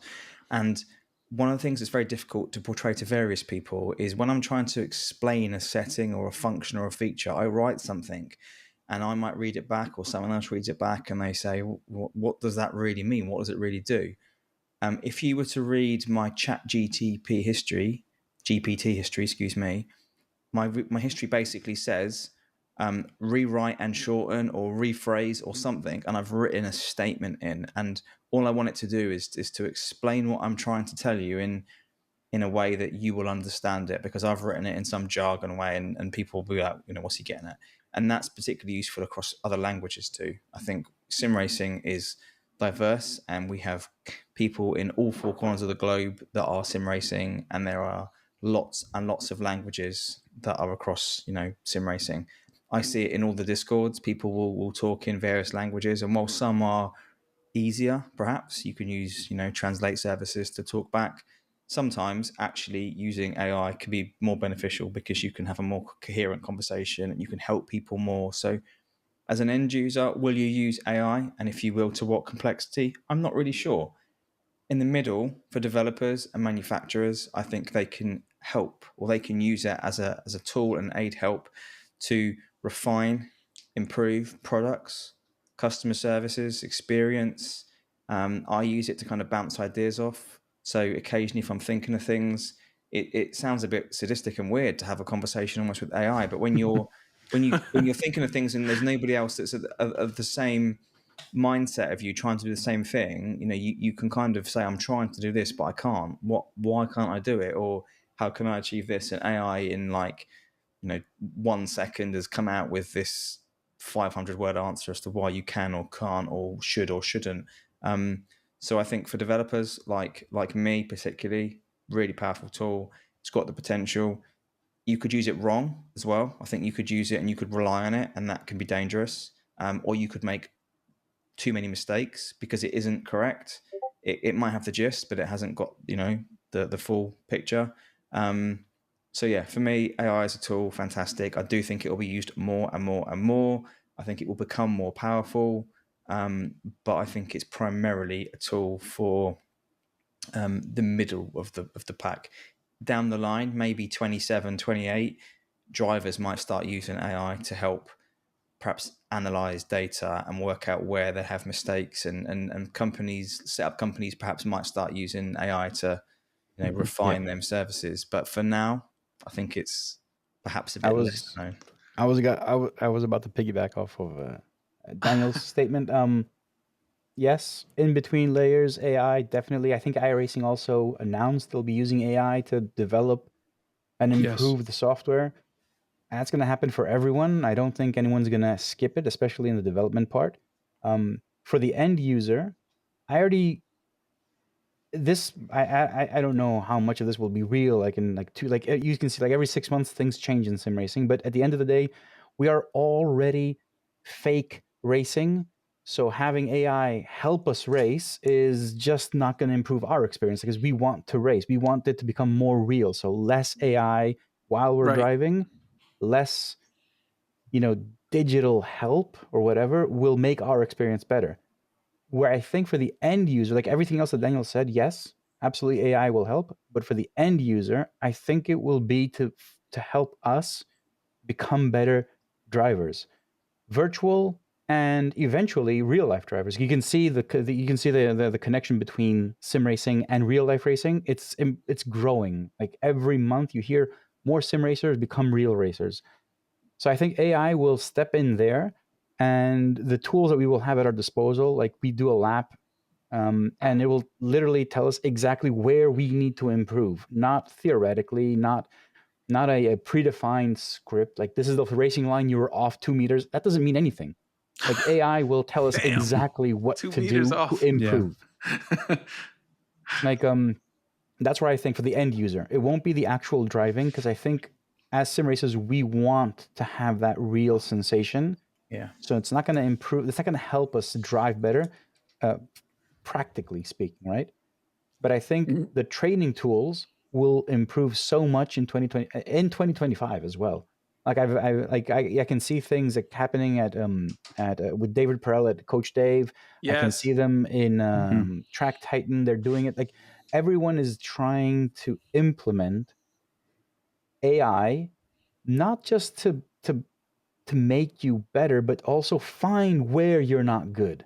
It's very important. Like, only an actual race car driver, you can do a lap of any track, and they'll say, you broke a bit too late, you broke too early, you broke too long, you turned in too early, or you were late.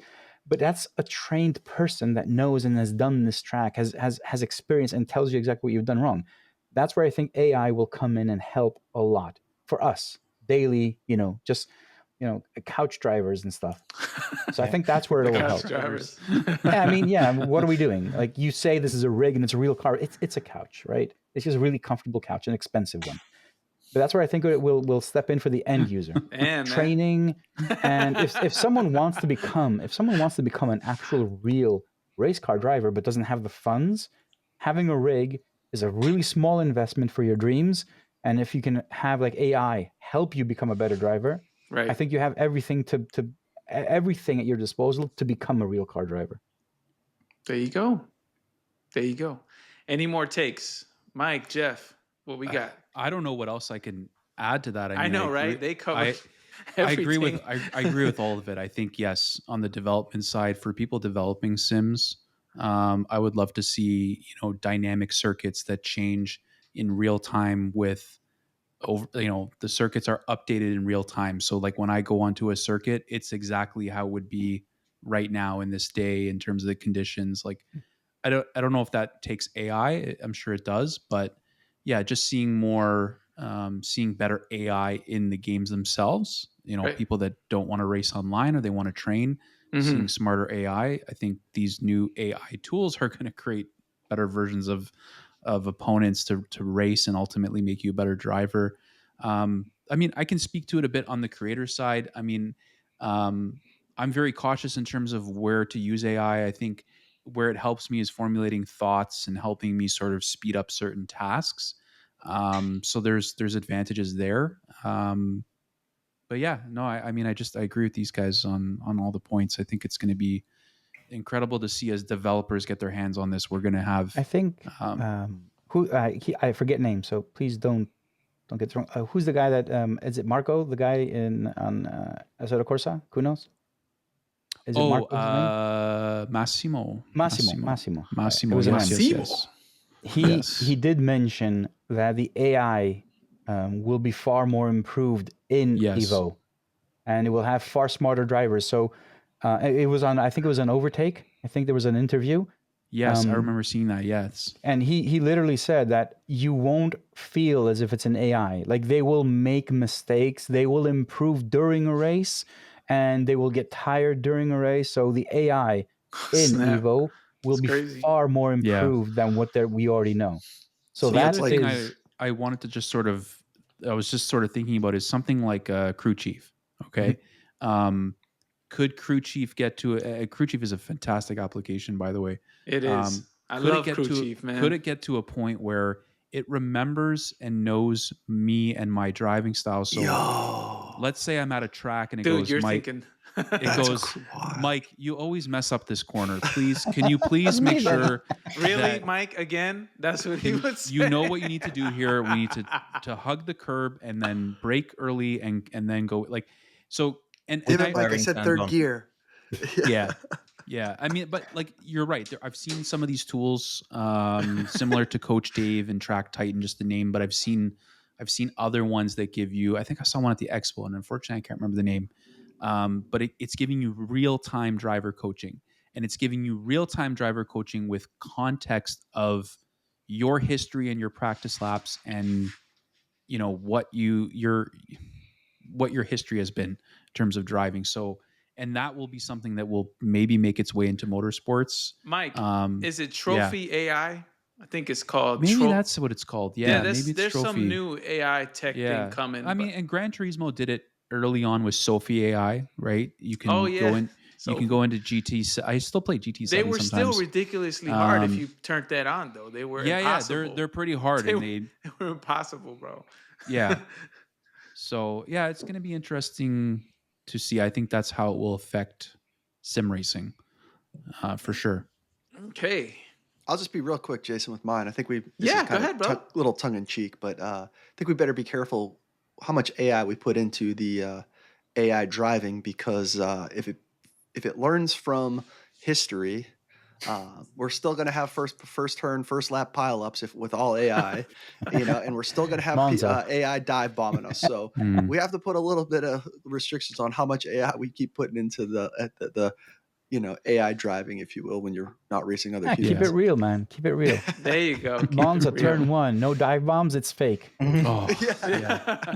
I mean, it's A gotta have clean it. first lap? No way. It's Calculated. got to be man. That's fake. what they're gonna say in the chat. Calculated. man. So- All right, gentlemen. Everybody rounds complete here. I got another Yeah, question. I agree with the gents. round of drinks or a round of questions? Both. I know, right? Ching I need to ching. get my drink going on. Hold on. Mm. It's the holidays. It's cheers everybody. Merry Christmas. This Just make is sure no one jumps in their rigs and drives after drinking. Yeah, or don't leave especially- your house if you're I think with motion, I might get a little nobody's sick. leaving their house, right? I hope not. No, I gotta leave. I gotta go somewhere tonight. But I told my wife already that you're probly driving. She's the there DD, bro. because The DD. because I'm on with my guys here. So I don't know. There might be a few drinks consumed. The only All right. place I'm man. going Smart after man. this is it's bed. It's Yeah, bedtime? bedtime. Bedtime. Constantino's gonna crash. Bro, it's only like Lunchtime. 12. It's lunchtime Yeah, for us in guys are just Hawaii. Yeah, getting you say started. that. You say that. Okay. They're gonna be napping. They're gonna We're be in the napping past, later. bro. It's still freaking Yeah, the Sunday. future's bright. Trust me. Yeah. What All you right. got? What you got next, Jeff? What's up? Yeah, so this one is, I'm super interested to hear what you gentlemen have to say about this. Okay, so here we are, right at the beginning, end of 24, beginning of 25. What do you see for products that are going to come out in 25? What do you see the innovations and the new pacing for sim racing in 25? I can tell you what I want to see. Yeah, Yeah. absolutely. That's a good one. Yeah. Speak up, Dan. What's up? I think we've seen a lot of steering wheels in 2024, and we Oh, will yeah. continue to see that. And manufacturers love Bro. steering wheels. Look at Pedals. Mike's wall, bro. Like, This is just Steering wheel king. I'm running out of room. No more steering wheels. Pedals too. You know, you've got pedals at budget, mid. You've got active pedals at top end. I think pedals are covered. How do you beat these? How do you beat some of the wheels that are there today? There's redesigns and stuff, but generally speaking, I think these things are being done enough, and we have enough to keep us going and enjoy. The one thing that I feel that my rig lacks, and I think this will become evident when AC Evo comes, is shifters. There is so much I think that companies could do for shifting to make shifting better. You've got interesting. you think when you drive Like an H pattern, Dan? yeah, all That's what you sorts. mean? You know, when you drive AC Evo or you know any sim that's got a multitude of vehicles in it, and you've got H pattern cars, there are cars out there that you race where you are sat in your car and your steering wheel will have some vibration just from engine RPMs. You change gears and you get a thud because the car you're driving, the gearbox is clunky, and you know there's haptic feedback in your gear stick. And I think shifting, and first and foremost, there could be that we could have some form of haptics going on. I think you probably could do it now in a DIY or roundabout way. Yeah. There is one shifter that does that. There was one that came out. I don't think it's like you can buy it yet, but there was something like that I saw. I would like to see more of it. And then I think it's cool. I can't remember the name now, but I'm going to send you the link later. It was and Syrian like Race Beyond Matter had a early release or early version of it, I think. Oh, so, is it AO Logs or something like that? No, it's not AO Logs. It's like another company. Is it the Bazooka? I know the Bazooka is like a crazy. Yeah, the Bazooka is like a DIY sort of version. But what he's talking about, and I know exactly what Daniel's talking about, is having like it will lock out gears. So I was going to say that next as an additional. Oh, that would be sick, bro. So this thing does it. That would be sick, bro. My memory's terrible, but it does exist. But it's like like you said, like I would love to see more shifter. You know, let this that's sort of where that makes so much sense, man. Some development in from everybody. Development, more love towards the shifters. Companies, I'll send you this thing when I find the name of it. It'd be great. I think companies like but it does exist. It does exist. It's good. More mainstream though. Magic and Moser should jump on this because it's companies like that make it accessible to everybody, and then it drives, I think, the bigger companies to say, you know, this concept exists, and we're going to do more with it. And I think in everything in sim racing right now is, you know, motion. It's hard to beat, you know, cubic D-Box. You've got all the wheels out there from lots of good manufacturers, you know, the GSIs, the Ashers, the Bavarians. There's a lot of them, you know, without skipping many. Even button boxes now. There is every style of button box you can imagine that mimic a real life everyday car. Ones that are covered in RGB lights and they're kind of a bit more, you know, fictional, if you like. So there's so much sim hardware on a rig now, even including haptics with butt kickers and similar. But the one thing that I genuinely feel like doesn't get covered enough and we don't have enough of is shifters. There's a lot of people in the market that still use like the Fanatec 1.5 shifter because it's accessible and it's affordable.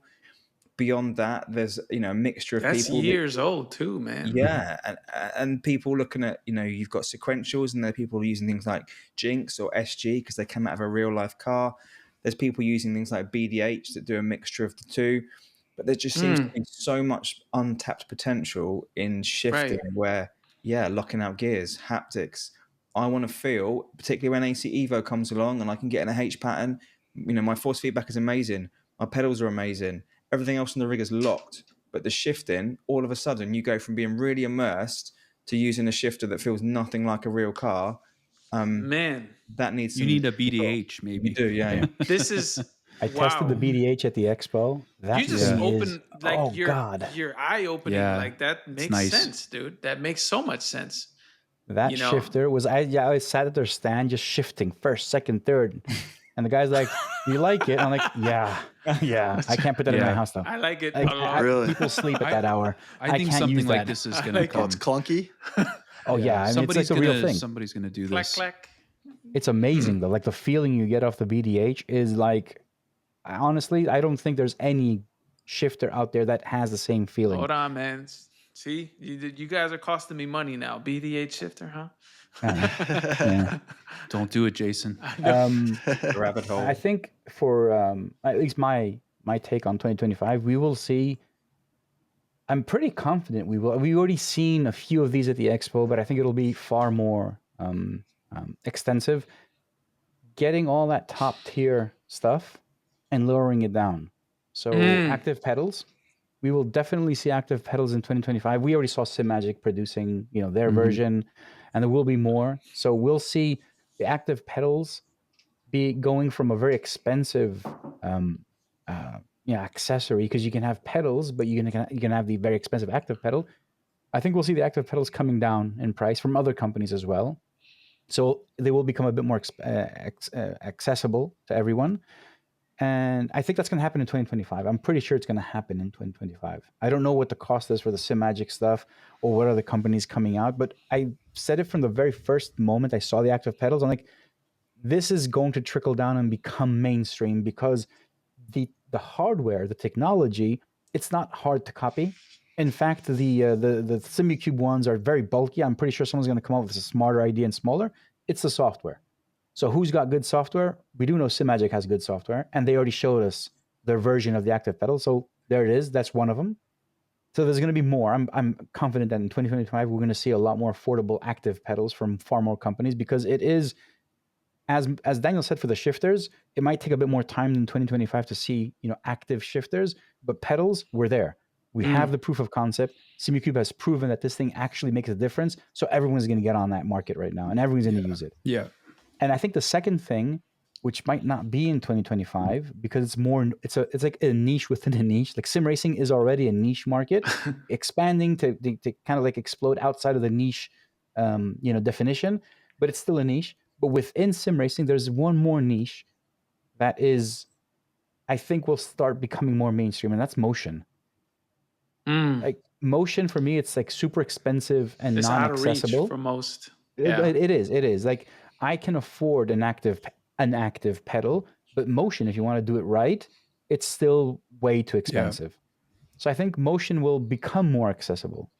We've seen a few companies coming out with versions that just have like one actuator, and it kind of balances the rig, it's a poor experience, but you can see that more companies, and I think it might be in 2025 that we will see a bit more accessible motion, because motion is essentially what, although like real race car drivers don't really prefer motion, like I don't think they see it as an added value to their rig, but it helps us that we're not real race car drivers to feel better in it. So I think motion will probably be maybe not in 2025, but it's going to become more accessible, definitely, because right now it's just super expensive, and it is an immersive element to the rig. Yes, because we can't simulate G's. That's the closest thing we're going to get to simulating a G is motion. I was at the expo. I was talking to Tim Heineman, who's a DTM driver, and he's building a replica of the Porsche car he drives at his house. In his house, if you follow him on Instagram, you can see like all the build and everything. He's building literally a replica. He has the same exact seat in his Porsche. He has the exact measurements and everything. Everything is dialed into the real car, so he can practice at home. And I asked him, "Do you have motion?" And he's like, "No. Motion doesn't help a real race car driver perform better in the rig. Motion has like milliseconds of delay in the rig, and that throws him off. It doesn't help him become better. So he removes that element from his rig. He doesn't want it in his rig because it kind of throws him off. But for us, for the couch drivers, it is immersive, and that's why I think it's going to become a bit more mainstream at some point." Right. Yeah. And I know a lot of the top, sim racers that are, the streamers, the fastest ones. They don't run motion platform because motion platforms, it hurts their lap times or consistency, whatever. So that's kind of cool that you said that, because a lot of people always have the same question. I'm sure you guys, I'm sure Mike, you've had the same question. Do you need motion? Is it worth it? Yeah.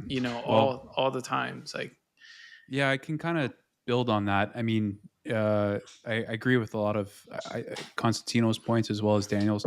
Um, so for it's kind of timely because I have a motion system now right, in the right. You den for just the got first one. time. Yeah. So in previous, like, motion for me has always been that thing that I try for a few laps at an expo or at an event or at a sim racing center.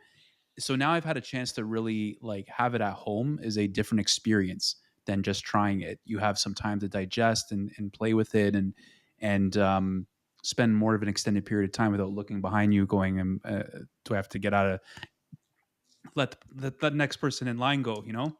Right. So um it's I am I am very convinced now.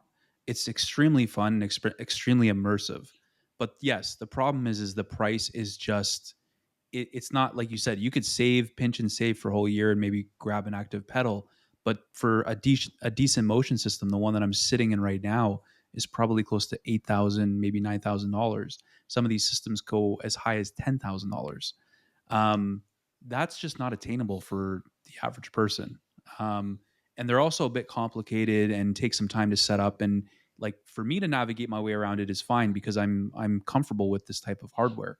Um, so I would like to see two more approachable motion systems. One thing that's been teased in the recent days or weeks or so, Cubic Systems is teasing sort of like a seat mover, and they've sort of been releasing different photos every day. And I kind of figured that's what they were doing. I didn't have any information on it, but I could tell that that's where they were going. So I think better seat movers versus full motion systems like a D box where you have four, corners. We'll start to see more of maybe those get better, maybe better integrated haptic systems at better price points.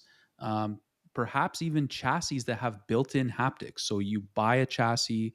This is something I would like to see, or I don't know if we'll Yeah. see it in 2025, That's a but good idea. The built something that I've in. thought of Yeah. is can I just buy a chassis that has some built-in haptics that literally I just take the power plug or take Plug it the in. USB Yeah. and plug it in, and I don't have to install something onto my rig and check if it's compatible, Mm. because adding the D-box system to this rig was hard. Like I was jacking up my rig like I was I was gonna building ask you that, dude. building a car here. Um It's probably heavy it's as hell, there's a way to do it, but like I said, this is not for everybody. It's right. for the pure enthusiast. I think uh, I think that is a great point. Um, a little deviation here.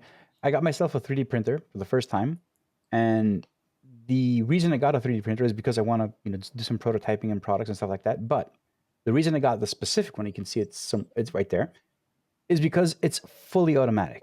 You plug it in, you Mhm. connect it to Wi-Fi, and then you just send something to it to print, and it does everything on its own. Up until now, when I was looking at 3D printers, it was always you have to level the bed, you have to make sure the temperatures. This just does it on its own. Like you send the print, and it auto bed levels. It does everything on its own. So for me, it's plug and play, and that's what motion needs.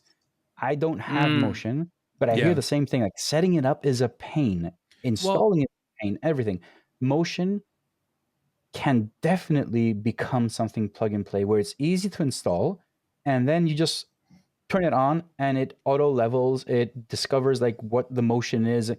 It has to become for it to yeah. become mainstream. What It it has should to be. become Yeah. far So easier and some of them are accessible. like that. Like this D-box system, I would say the physical setup is a bit intensive for the, let's say, the average person. But the software, once you sort of turn it on and plug it in, you literally just load like an iRacing plugin profile. And I did a couple of laps and I'm like, I don't need to change anything. This That's feels perfect then, fantastic. Yeah, no, I because was really, that's actually what surprised me the most about having a motion system at home, because like when I go to these expos, like I'm not setting it up. Someone's turning it on and okay, go Mike, have fun. So it was kind of cool to go through the setup process because I hadn't really done that before. And I was very pleasantly surprised how far it's come, like how easy I found it. Like it was literally install a couple of things, load an iRacing profile. I think I changed the engine vibration was a little bit too intense for me. I turned that down. And then other than that, I left it, and the thing ran amazing. But like, yeah, I totally agree with you. The more plug and play we can get things, the more people that are going to be less intimidated by this hobby. One of the other things that I hear often is like not knowing what to buy and understanding compatibility. The reason I partnered with a startup called Ready Set Sim is because I was really impressed with it's a recommendation software that helps you sort of build your sim racing setup. It's in its early phases, but I saw so much potential in something like that, because the question I get all the time is, will this work with this, or should I get this, or should I get that? And how do they go together? I would like to see more companies come out with sort of turnkey setups that are affordable, right? Yeah. Sure, Yes. you can hire Advanced Sim Racing, come to your house and do a turnkey, and they're the best in the game, but that is not for everybody. In terms of cost, it would be cool to see you be able to go on and configure a racing setup and get everything you need shipped to your house in a box and with easy instructions to set up. I think SimLab makes and sense. Track Racer on that kind of route. They're starting to do that, right? Yeah. Like Track Racer also has, they're showing off. They even showed off like their own monitors and wheels and bases and rigs, everything and in one. And SimLab is also doing the same thing. So yeah. But so I think, I mean, part of the fun of sim racing is configuring and building your setup. I was gonna say, man, you know, like figuring we it all out. have like You we got all a have vision, different. You It's paint cool. it, It's like it's same as the computer building world, right? Everybody kind of builds their computer in a personal way, and like, oh, I want RGB and I want this part and I want that.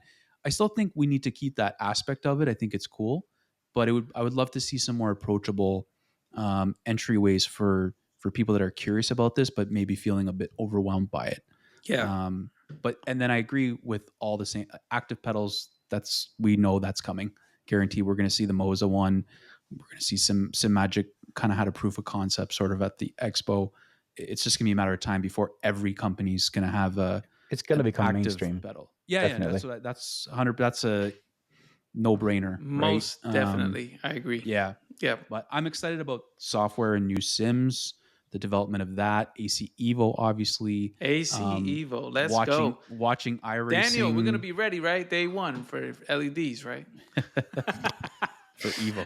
Let the man sleep, Jason. Let him sleep. Another nugget of information. You got 24 hours, bro. 24. Another nugget of information during the Overtake interview with Massimo. I asked a question in the chat, and my question was, will we have telemetry on day one? Obviously, I asked that question. You would, yes. And it was not good. So we won't. And Massimo basically replied that he would like to have it on day one, but as an ACC and AC, they had a third-party company develop the whole telemetry stuff. This is his words. Like, you can go watch it. It's still online somewhere. There's another company that does, and he basically said that his dream is to have the real life telemetry of real cars coming through AC Evo into your software or whatever. That's cool. So his response was, it will come eventually. But from what I understood, it won't be on day one. So, I assumed it would be there on day one because they're already doing the AC and ACC. So it might have something, but it might not be perfect. Right. Well, you would think, because with ACC, you can still run your rev lights and things like basic things like. So as long as we have that, at least for now, as long as we can. I think it was covering. I think it was covering more bases than anything. Just saying that. We want to do it right. Yeah, we want to do it right. So I don't know if it'll be on day one, but I think it will be there. I look, they have AC and ACC, which have ACC has really good telemetry. I don't see why they wouldn't put it in Evo as well. They will. It's just a matter of time. Yeah. I think, everyone just needs to be patient. But it was very vague on that. So officially, we don't know. Okay. The good news is though that, I say good news. Is that good news? RPMs are possible without telemetry. They're painful. It hurts.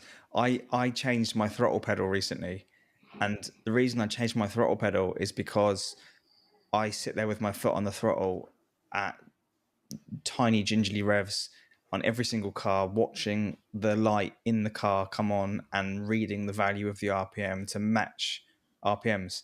That's how we do it. It's manual.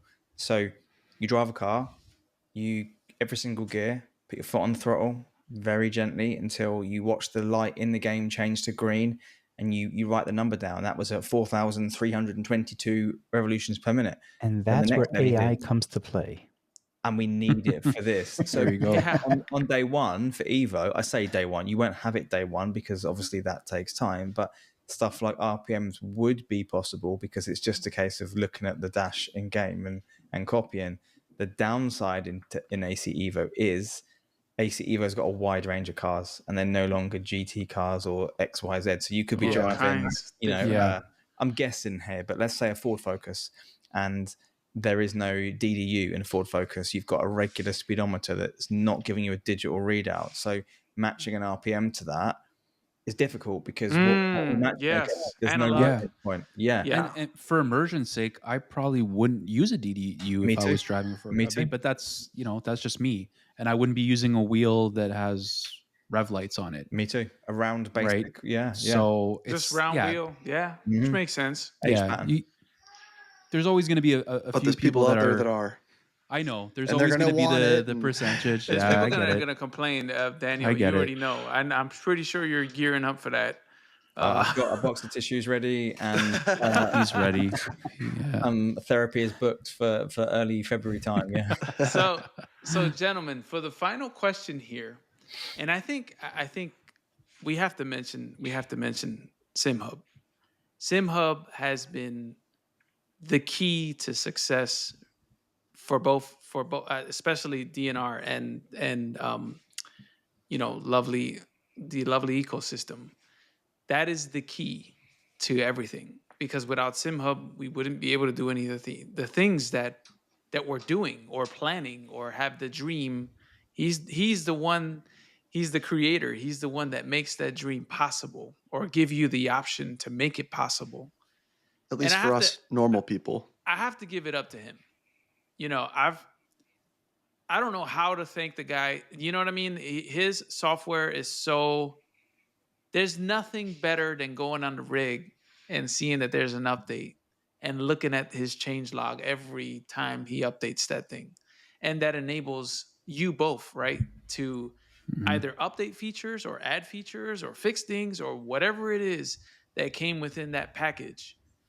So, on behalf of the Chicane podcast, if you're watching, Nicola, I just want to say thank you, because without you, we would not be here. Without you, none of these things would be happening. And he just added motion, right? He had motion, lights, haptics, all kinds of stuff. So the question is, okay. Yeah, Nicola, thank you. Thank you so much on behalf of the show. If you're watching, I hope you're watching. I've been trying to get you onto the show, man. So I would love to hear your side of the story. So let me know when you're ready. But my question is, what do you guys think is next for SimHub as the final question on this episode here? What do you guys think? Like, where do you think things are going with SimHub in 25? That's a hard one. No, I can't. Sorry, I need to take some time and just mention and say how thankful I am for Nicola for many reasons.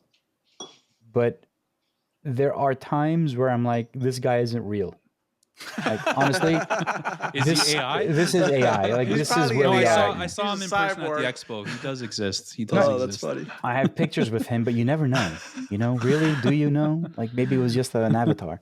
Anyway, most recent update that I have on my local version, because I'm developing it, the quick view stuff that we mentioned, I didn't need a function, but the idea is that you pull on a button, and while the button is on, it does something, and when you release it, it goes back into another different state. That concept does not exist in SimHub, right? So in SimHub, there's you pull on something and it toggles it to true, pull on it, it toggles it to false. It doesn't have the concept of the state of the actual input at any point in time. So I developed everything inside the plugin and the dashboard where I kind of faked it and I had it working. So it works like that, but it wasn't native. And I messaged Nicola. I'm like, I did this. I don't feel very comfortable, but this is, am I doing something wrong? I don't think that there were like 10 minutes that passed after my question. And it's like, okay, I'm 90% on it. I'm creating a new method for you to include in the Dolby dashboard and the plugin. I'm like, you didn't have, like, it worked, but it's not. I was like, no, it's okay. It'll be this. He showed me the method. And when I release it, 9.6.3, the version that came out, actually has it in there. So it's built into it now. And there's a new method for plugin development where it understands if any button press is on or off.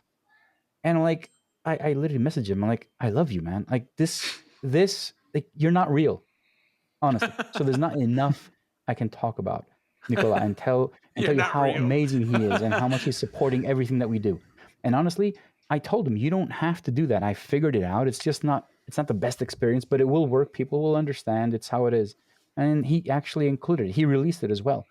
So I don't know what is in the future for SimHub. We do talk a lot with Nicola. I don't know what he is going to plan. I know there's a lot of stuff for motion and stuff like that he's doing, but we already know that. I just hope he's well. Yeah. He's healthy. Yes. And he can continue developing all of these things. We were worried about that. What if, God forbid, you know what I'm saying? There's a bus factor. He's a one you've heard about the bus factor. The bus factor. He's like Einstein, bro. Like, what do we terrible. do? It's you funny. know, like, I just don't want to think like that. You know what I mean? But no, that's all I'm saying. He's a special guy. The most valued, definitely, BIP sim racing. It's because of him. Is definitely. Yeah, I was talking to him this morning, and this is value to Nikolai. It's Sunday today, recording this. Sorry for the spoiler alert if you watch this on a Monday or a Tuesday, but it is for us. It's Sunday. The hours he puts in and the love he puts in is phenomenal because he works at crazy times a day. He's so receptive, responsive. Every time you ask for something, he makes it happen.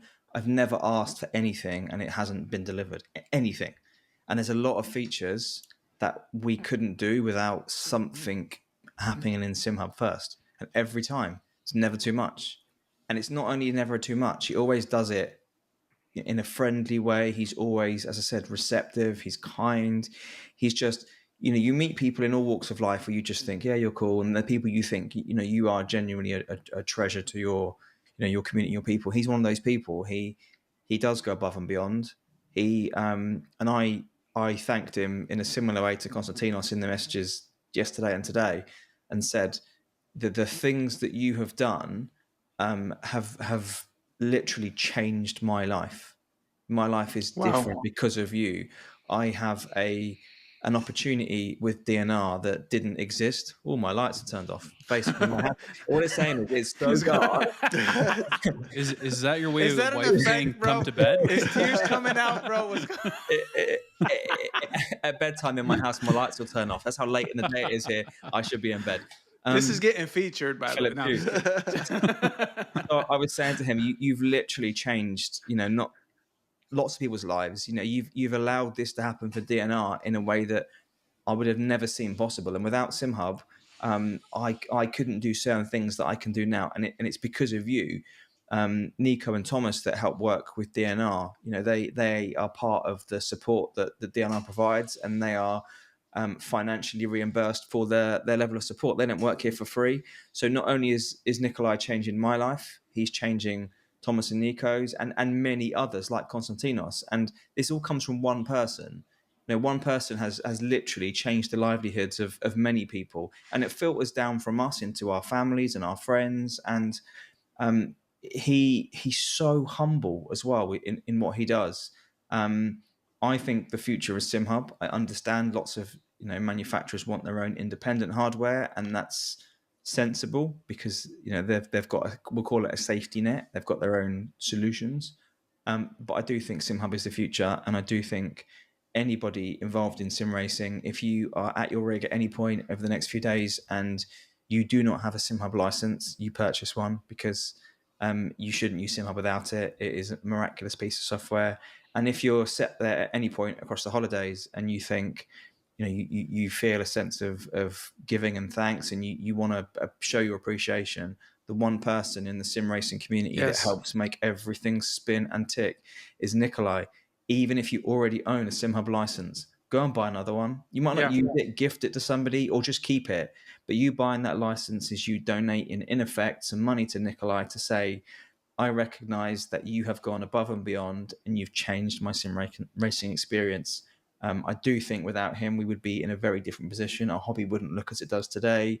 You would not have lots of the things you have today. The connection, that's just so much. He just is genuinely one of these people that I don't think probably gets, enough. We take it for granted, I think, is the thing. He's one of the few, right? That exists in our lifetime. He is. When it comes to this hobby, like he's the one. Like, he's you like won't Neo, find many bro. people like him. You will not find many people like him. I guarantee you. I agree. Yeah. You will find a lot of people that do a lot of things, but not many that do it like he does. Mm-hmm. Yeah, I wouldn't be here. We wouldn't be talking. None of us. Like I wouldn't. I definitely. But he's wouldn't not be here. just receptive to you guys. I've hit him up a few times, and he's receptive to everybody. It's not just because you kind of collaborate with not collaborate, but you kind of work with him on some features and stuff. But as an end user, I can message him and he'll actually like respond to me. I'm even before the podcast, before the Chicane podcast, just straight user, he would respond. So I mean that it's, I don't know. I'm happy to have that level of support. It at no cost. What, a license? I mean, dude, come on. No, he's one of the few, if not the only. Yeah. He's the one though. Yeah. GOAT. Yeah. So we got to give it up for SimHub for real. He's the reason. Yeah. He's the reason you guys, damn, you guys have things going on. It's because of him. Yeah.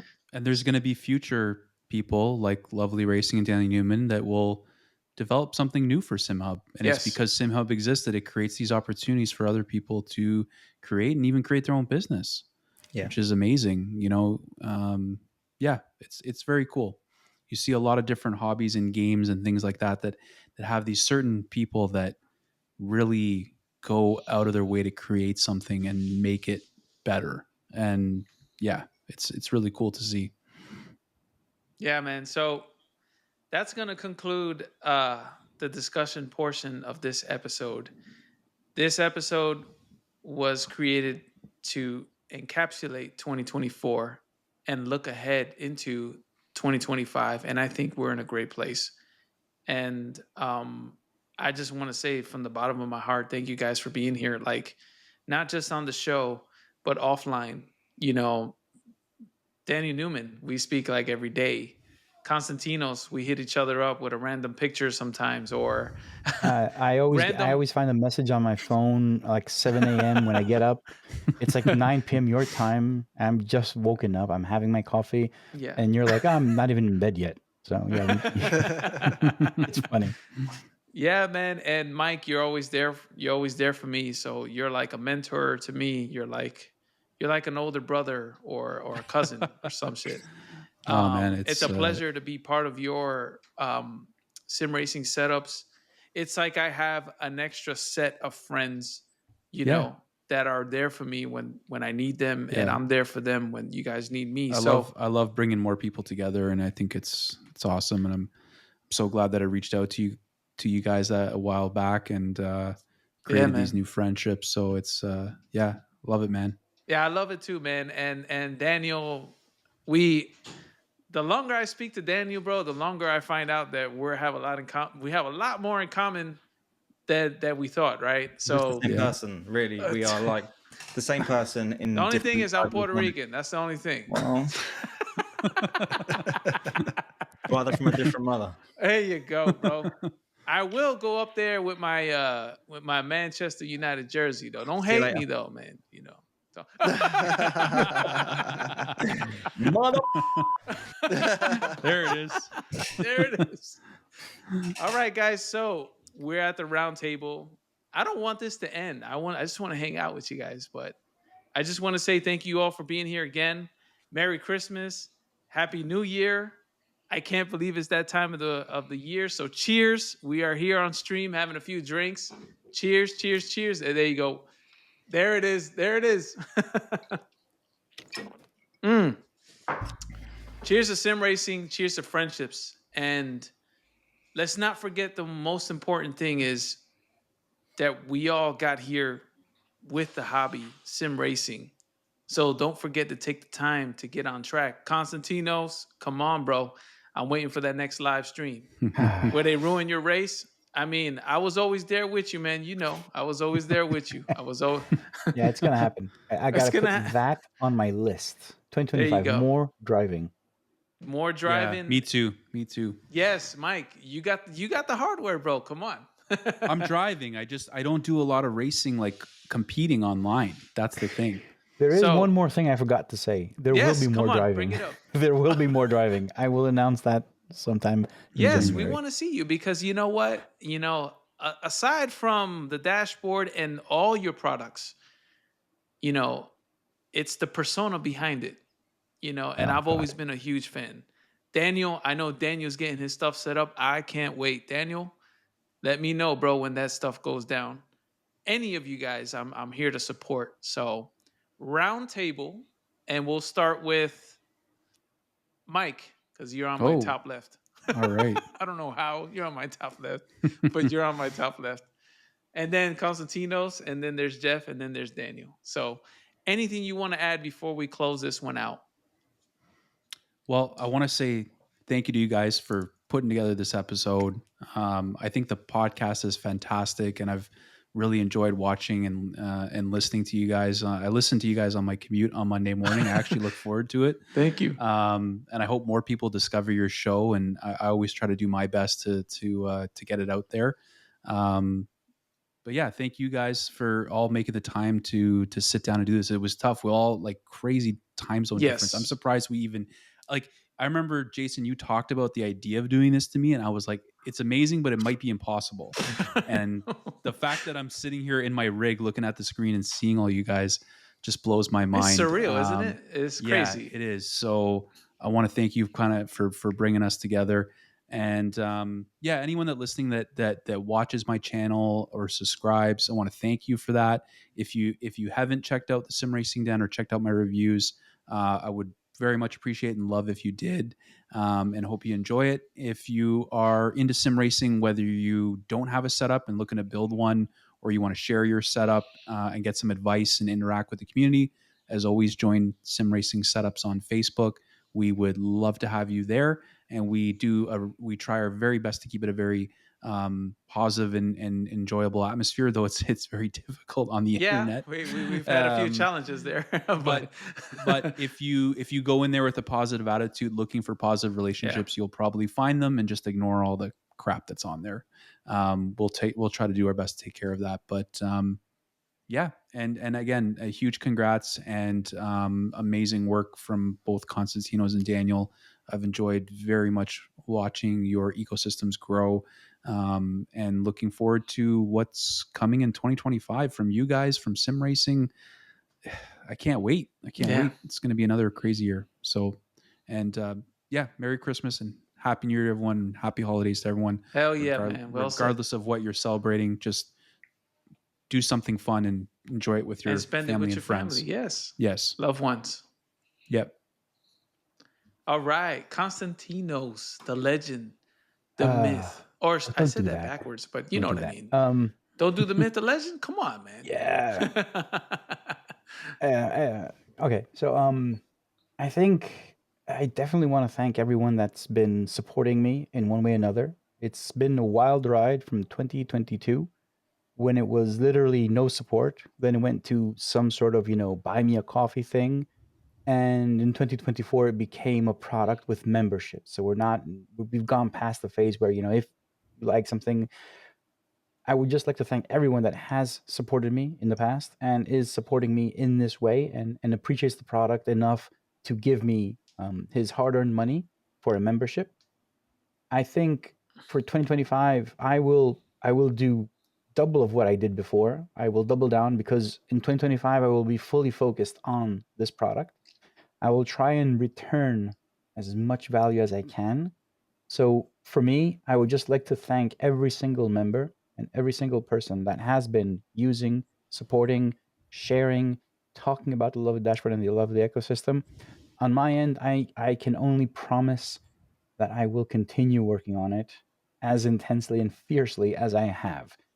And as I've said, there's so many things that will be coming in 2025, new stuff, um, either because feedback from people gave me the idea, the incentive, or my own needs. So all I can say is that stay tuned. There's a lot of stuff coming in 2025, and Hell I'm yeah. so happy to be a part of this hobby because it ain't a hobby anymore. Yeah, it's a bit of a I'm business, just a little bit. A so bit, happy to just be within this community, within like talking to you guys. Happy to see podcasts, content creators, all of these things evolving in a way where it used to be super niche and now it Mhm. is niche. It still is niche, but it's not like you talk to someone and they're not like, "Oh, what is sim racing?" No, everyone knows what sim racing is. It's at a point where it's going to break through. So I'm really happy to be a part of this. You cannot, honestly, you cannot imagine how humbled I am and how grateful I am to be in this space at this specific time. Not 10 Well years ago, said. not 20 years ago, not 5 years in the future, right now. I am so appreciative of everything that's happening.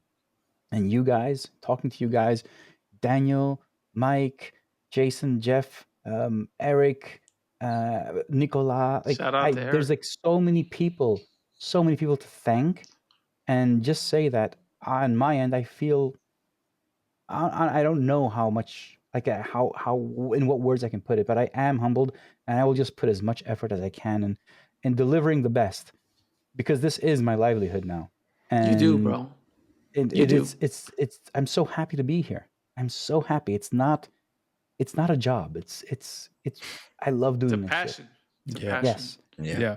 So that's all I can say. Like 2025 for me, I'm just looking so forward to getting over my holidays, the 5 days of holidays that I'm taking, and get back to working, which is crazy. It's crazy, but it's true. It's That's a true. good thing. That's a That's good a thing. good feeling, though. Like, Yeah. yeah. Yeah. All right. So, thank you, Constantinos, for that. Appreciate you always, brother. Next up is Jeff. What you got, Jeff? Yeah, I just Jason, we started this, I don't know, this is our 30 something, almost 35th, 40th episode. 35th. Never thought we'd be, Yeah, I said man. this earlier, have, three of the most iconic people in the industry in our podcast. And I just want to kind of put this perspective for you guys. I think you guys find the grind of what you do a little potentially probably sometime monotonous when you're jumping in to do all of the things that you guys do to make products and things. And Mike, I watch your videos like before I go to bed, just as the last thing I do today to relax. And You hear my voice before you go to bed? romantic, isn't it? Okay, thank you. But I get in the Thanks, rig. Jeff. Mike. No, thank you. I appreciate it. Yeah, what I'm trying to that's say, cool. is you guys are providing our hobby, Mike. but after I get out of the rig, I'm a more present for my wife, better husband. I'm more present for my kids because I had a little bit of me time, and I'm just recharged and ready to get back into being a dad, being a husband. Just not. Nice. It gives us an escape. The sim racing gives us an escape from reality to just kind of be ourselves, recharge a little bit, and be a better husband, a better dad. So yeah, you provide products, if you will, and services, but at the end of the day, you're contributing to something bigger than just sim racing. And I'm not trying to be cheesy here, but like I got out of the No. rig that day, I was like, just felt recharged and rejuvenate, to get on the floor and wrestle with the kids and things like that. So just want to say thank you for what you do. You don't just provide sim racing products, you provide something more than that. So thank you. That's awesome, man. Yes. That's cool. Well Thanks, said, Jeff. Yeah. Well It's when I hear stuff like that people enjoy the videos and get something out of it. That's what actually really keeps me going. Yeah. So it means a lot. It really does. It makes You know, it fun. it's that bit that not many people can understand. Yeah. But when I see my membership growing, I don't feel like, oh, it's success. I feel the pressure that I need to be better, but Mhm. also the fact that, oh God, I have to, I have to deliver. I feel like an obligation, but a fun, because this is fun for me, right? So it's Mhm. not a problem. But the fact that I know that there are people, it's growing and everything, it just makes me feel so good that I'm doing it and I'm on the right track, Yeah. It's a Yeah. really weird feeling. It's nothing to do with revenue, and it's got nothing to do with now I made it, and it honestly it has nothing to do with that. It is just the mere fact that I know that people are enjoying it and spending time in the Discord and spending their money Yeah. and appreciating it like that. That just drives me. It drives me like crazy. It's a simple thing that not many can understand. I say that with all honesty. Like I don't think many people understand. Um, but it is. It, I it get is it. what drives I me. get it. Yep. 100%. All right, Mr. Newman, How do you follow this one up? the legend. I know, eh? How do That's you my follow? second legend. This is. How do you I follow know. those two? How do you top that, bro? You can't. So I'm just I going to You're say. know. Santa. Um, You can do anything you want. I know, right? oh, oh, oh, oh, oh. I had that You came pre-workout. prepared for I've, this. Bro, I've I waited. need to buy one of Oh, those. I man. have waited 2 hours, 29 minutes, and 49 seconds to push that button, and my time has. Oh, there it is. Um, Perfect. Yeah, firstly, thank you, all of you in this room, each and every one of you. I'll go around the table too. Jason and Jeff, like Mike said, Mondays, I don't have a commute because I work in my studio. Yeah, I still make it almost a religious experience to listen to your podcast. If I'm out on the road, I listen to it and then I watch it when I get home because I haven't watched it. So many of your episodes, if I have to travel out for various reasons, actually get viewed twice because I Well, listen to thank you it so much. because I That need to, helps. and then I watch it too, and it makes me laugh when I see YouTube videos and somebody comments and they write first, and I think, who gives a shit? But I watch your videos and I'm like, it's just come out like 3 minutes ago, and I'm like, yes, I'm here. So thank First, you. I think more people need to be subscribed to your content. I think your podcast needs to explode in 2025. I really enjoy watching it. I love the people that you get on the show talking. I think the format is amazing. I think you are just both genuinely really, really nice, Mm-hmm. personable people. Of all the thank you. sim content that that I could watch, I watch a lot of Mike too. I always find myself coming back to watch your podcasts because you are just people that are easy to like and enjoy the content. So thank you for everything you do for people in sim racing.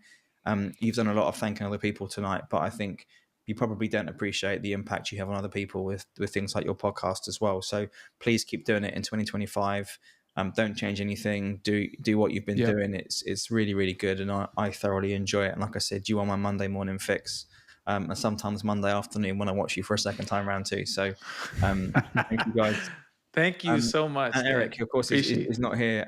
Eric is another really important part of your show. So all three of you, thank Yep. you. Mike, it's the same. There's not a video. I've watched half of your SimLab video already before I came out here tonight. So I've already started and I will finish. There's not a video goes by that I don't watch. And Constantinos, you probably see me in your Discord nearly every day because, again, it's a place that I have to frequent. And you're all people that I value very highly in this hobby for lots of different reasons. So thank you so much for having us, in this room together tonight. It's quite humbling to be, in the presence of you guys. When I think how far DNR has come this year, to be sat here talking to Mike from Sim Racing Den and Constantinos and this incredible new podcast is just like, why would they ask me? So thank you. Away from that, all of everybody involved at DNR. So it goes without saying, first of all, Nico and Thomas, who work sensationally hard at DNR. People tag me sometimes and say thank you for doing this, and it's amazing. And I'm really humbled and grateful when you thank me.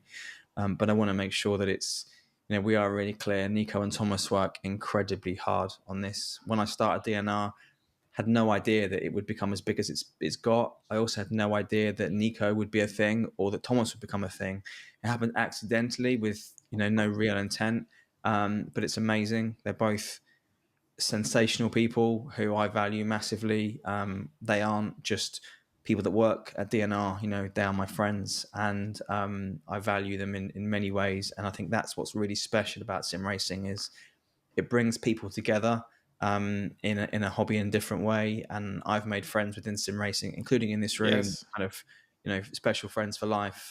So for Nico and Yes. Thomas, they really do get a heartfelt thank you from me. And then all of the DNR users, I can't say thank you enough times, and it means enough sincerity to express my gratitude to you every day. Like Constantinos does, I feel the need to be better and to keep delivering.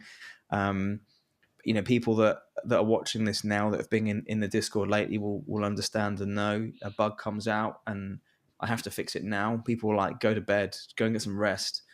I feel the pressure to help you now. That doesn't benefit me.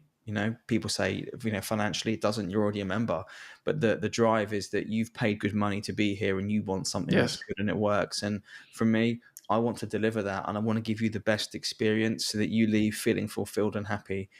So every day I'm driven to make sure that you get the next latest and greatest, or the features that we've promised you get in the way that we've promised. And if we don't deliver them for various reasons, that we work really bloody hard to make There it these is. things I happen, love it. make these I things love it, happen. bro. Let's go. So to DNR users, just massive.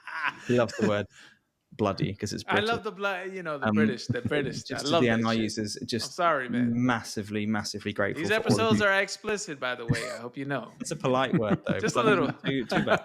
Just a hint of explicit. Yeah, thank you all for your incredible support in 2024. Had no idea that this would become what it is. It's absolutely mind-boggling to think we've grown to where we've grown to today, and we've got massive plans for 2025 as well. So There you go, man. yeah, to all you five, to everyone else watching, to Nico, Thomas, my family, my wife, who also is incredibly supportive of the ventures and things, the crazy Well, things thank that we you. do. We appreciate that. Thank you. Thank you all, and Merry Christmas. Hope you have a fantastic holiday with your families, and life is good to you across the holiday season, and a very happy new year too. Wow. Thank you so much, Daniel. I appreciate the kind words. So I'll close with this. Mike from the Sim Racing Den. I thank God every day that you hit me up on that email, because if it wasn't for that email, I would have never known that you were a follower, or because Jeff, Eric, and I do this podcast, and we do it out of the goodness of our heart. We don't really expect much coming from it.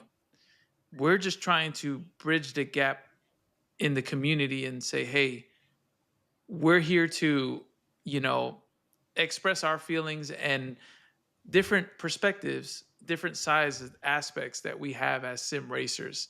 So just knowing you guys and having the chance to actually interview you is a massive, you don't understand, it's a massive pleasure to have that, to have you guys here live on the show. But there's a step beyond that. So, Mike, I just want to say thank you. Yeah, like I said, you're like a bigger brother to me. I was on vacation in Japan, and I have Mike from the Sim Racing 10 hit me up and saying, "Yo, how you doing? Where you're at?" So it's kind of like not just a what do you call this? It's more of a friendship than anything. Yeah. You know what I mean? So Yeah, I've enjoyed it, man. I've enjoyed it. My heart beats, man, for that. Straight up. Yeah. Constantinos, day one, dude. Day one, I've been following your stuff. And, I've always told you, man, it doesn't matter if you release an update this week or next week, or, I'm here to support. And that's what people need to understand, that things don't have to come in every single week for you to be happy. You know what I mean? It's more of a quality. When you release an update, it's quality. And that's the most important thing. It's not just a rush product. So continue what you're doing, my man. I'm a huge fan. I'm a huge supporter, and whatever I can do for you, just let me know, man. Jeff, Thanks, man. my neighbor, my friend. You need to come Aloha. over, bro. What's up? I got some time off. We'll I make know. it happen. Jeff's been a great friend. He's the newest one into into the sim racing thing, and I'm always bugging him. I'm telling him, hey man, you need to support this guy, you need to support that, you need to install this, you need to install that. And you've come a long way, man. So I just want to thank you from the bottom of my heart. And Eric, you're not here. I want to thank you too for being part of the show and all the contributions that you do for the Chicane podcast. It doesn't go unnoticed. So thank you whenever you tune in. And Daniel Newman Racing. Daniel and I have been, man, such great friends. I recently got into guitars. He's been helping me through that, which is totally separate. And that's what I mean. Like, I've actually met friends, personas that actually outside of the hobby. You know what I mean? It's not just the hobby. So I just want to thank you, Dan. I've seen your product start, grow, and what it is today. And that is massive. For 24 for you must have been massive, straight up. So just thank you so much. And yeah, to all, Merry Christmas, Happy New Year. I wish you the best. Health, wealth, and happiness are the three things here. It's not just sim racing. So with that, guys, cheers. I just want to hold my drink up. Salute. Cheers. And this is to 2025. And to all, cheers, brother. And to all you viewers and listeners out there, have a great start of your week. Ooh, that burns. And Too much. and a great start of 2025. We'll all be here. Thank you so much. Happy holidays. Happy holidays. Happy Christmas. Okay, wait a minute. It's Merry Christmas, bro. I was just gonna. We're British. I love it. I love it. Okay. All right, guys. Thank you so much. Merry Christmas.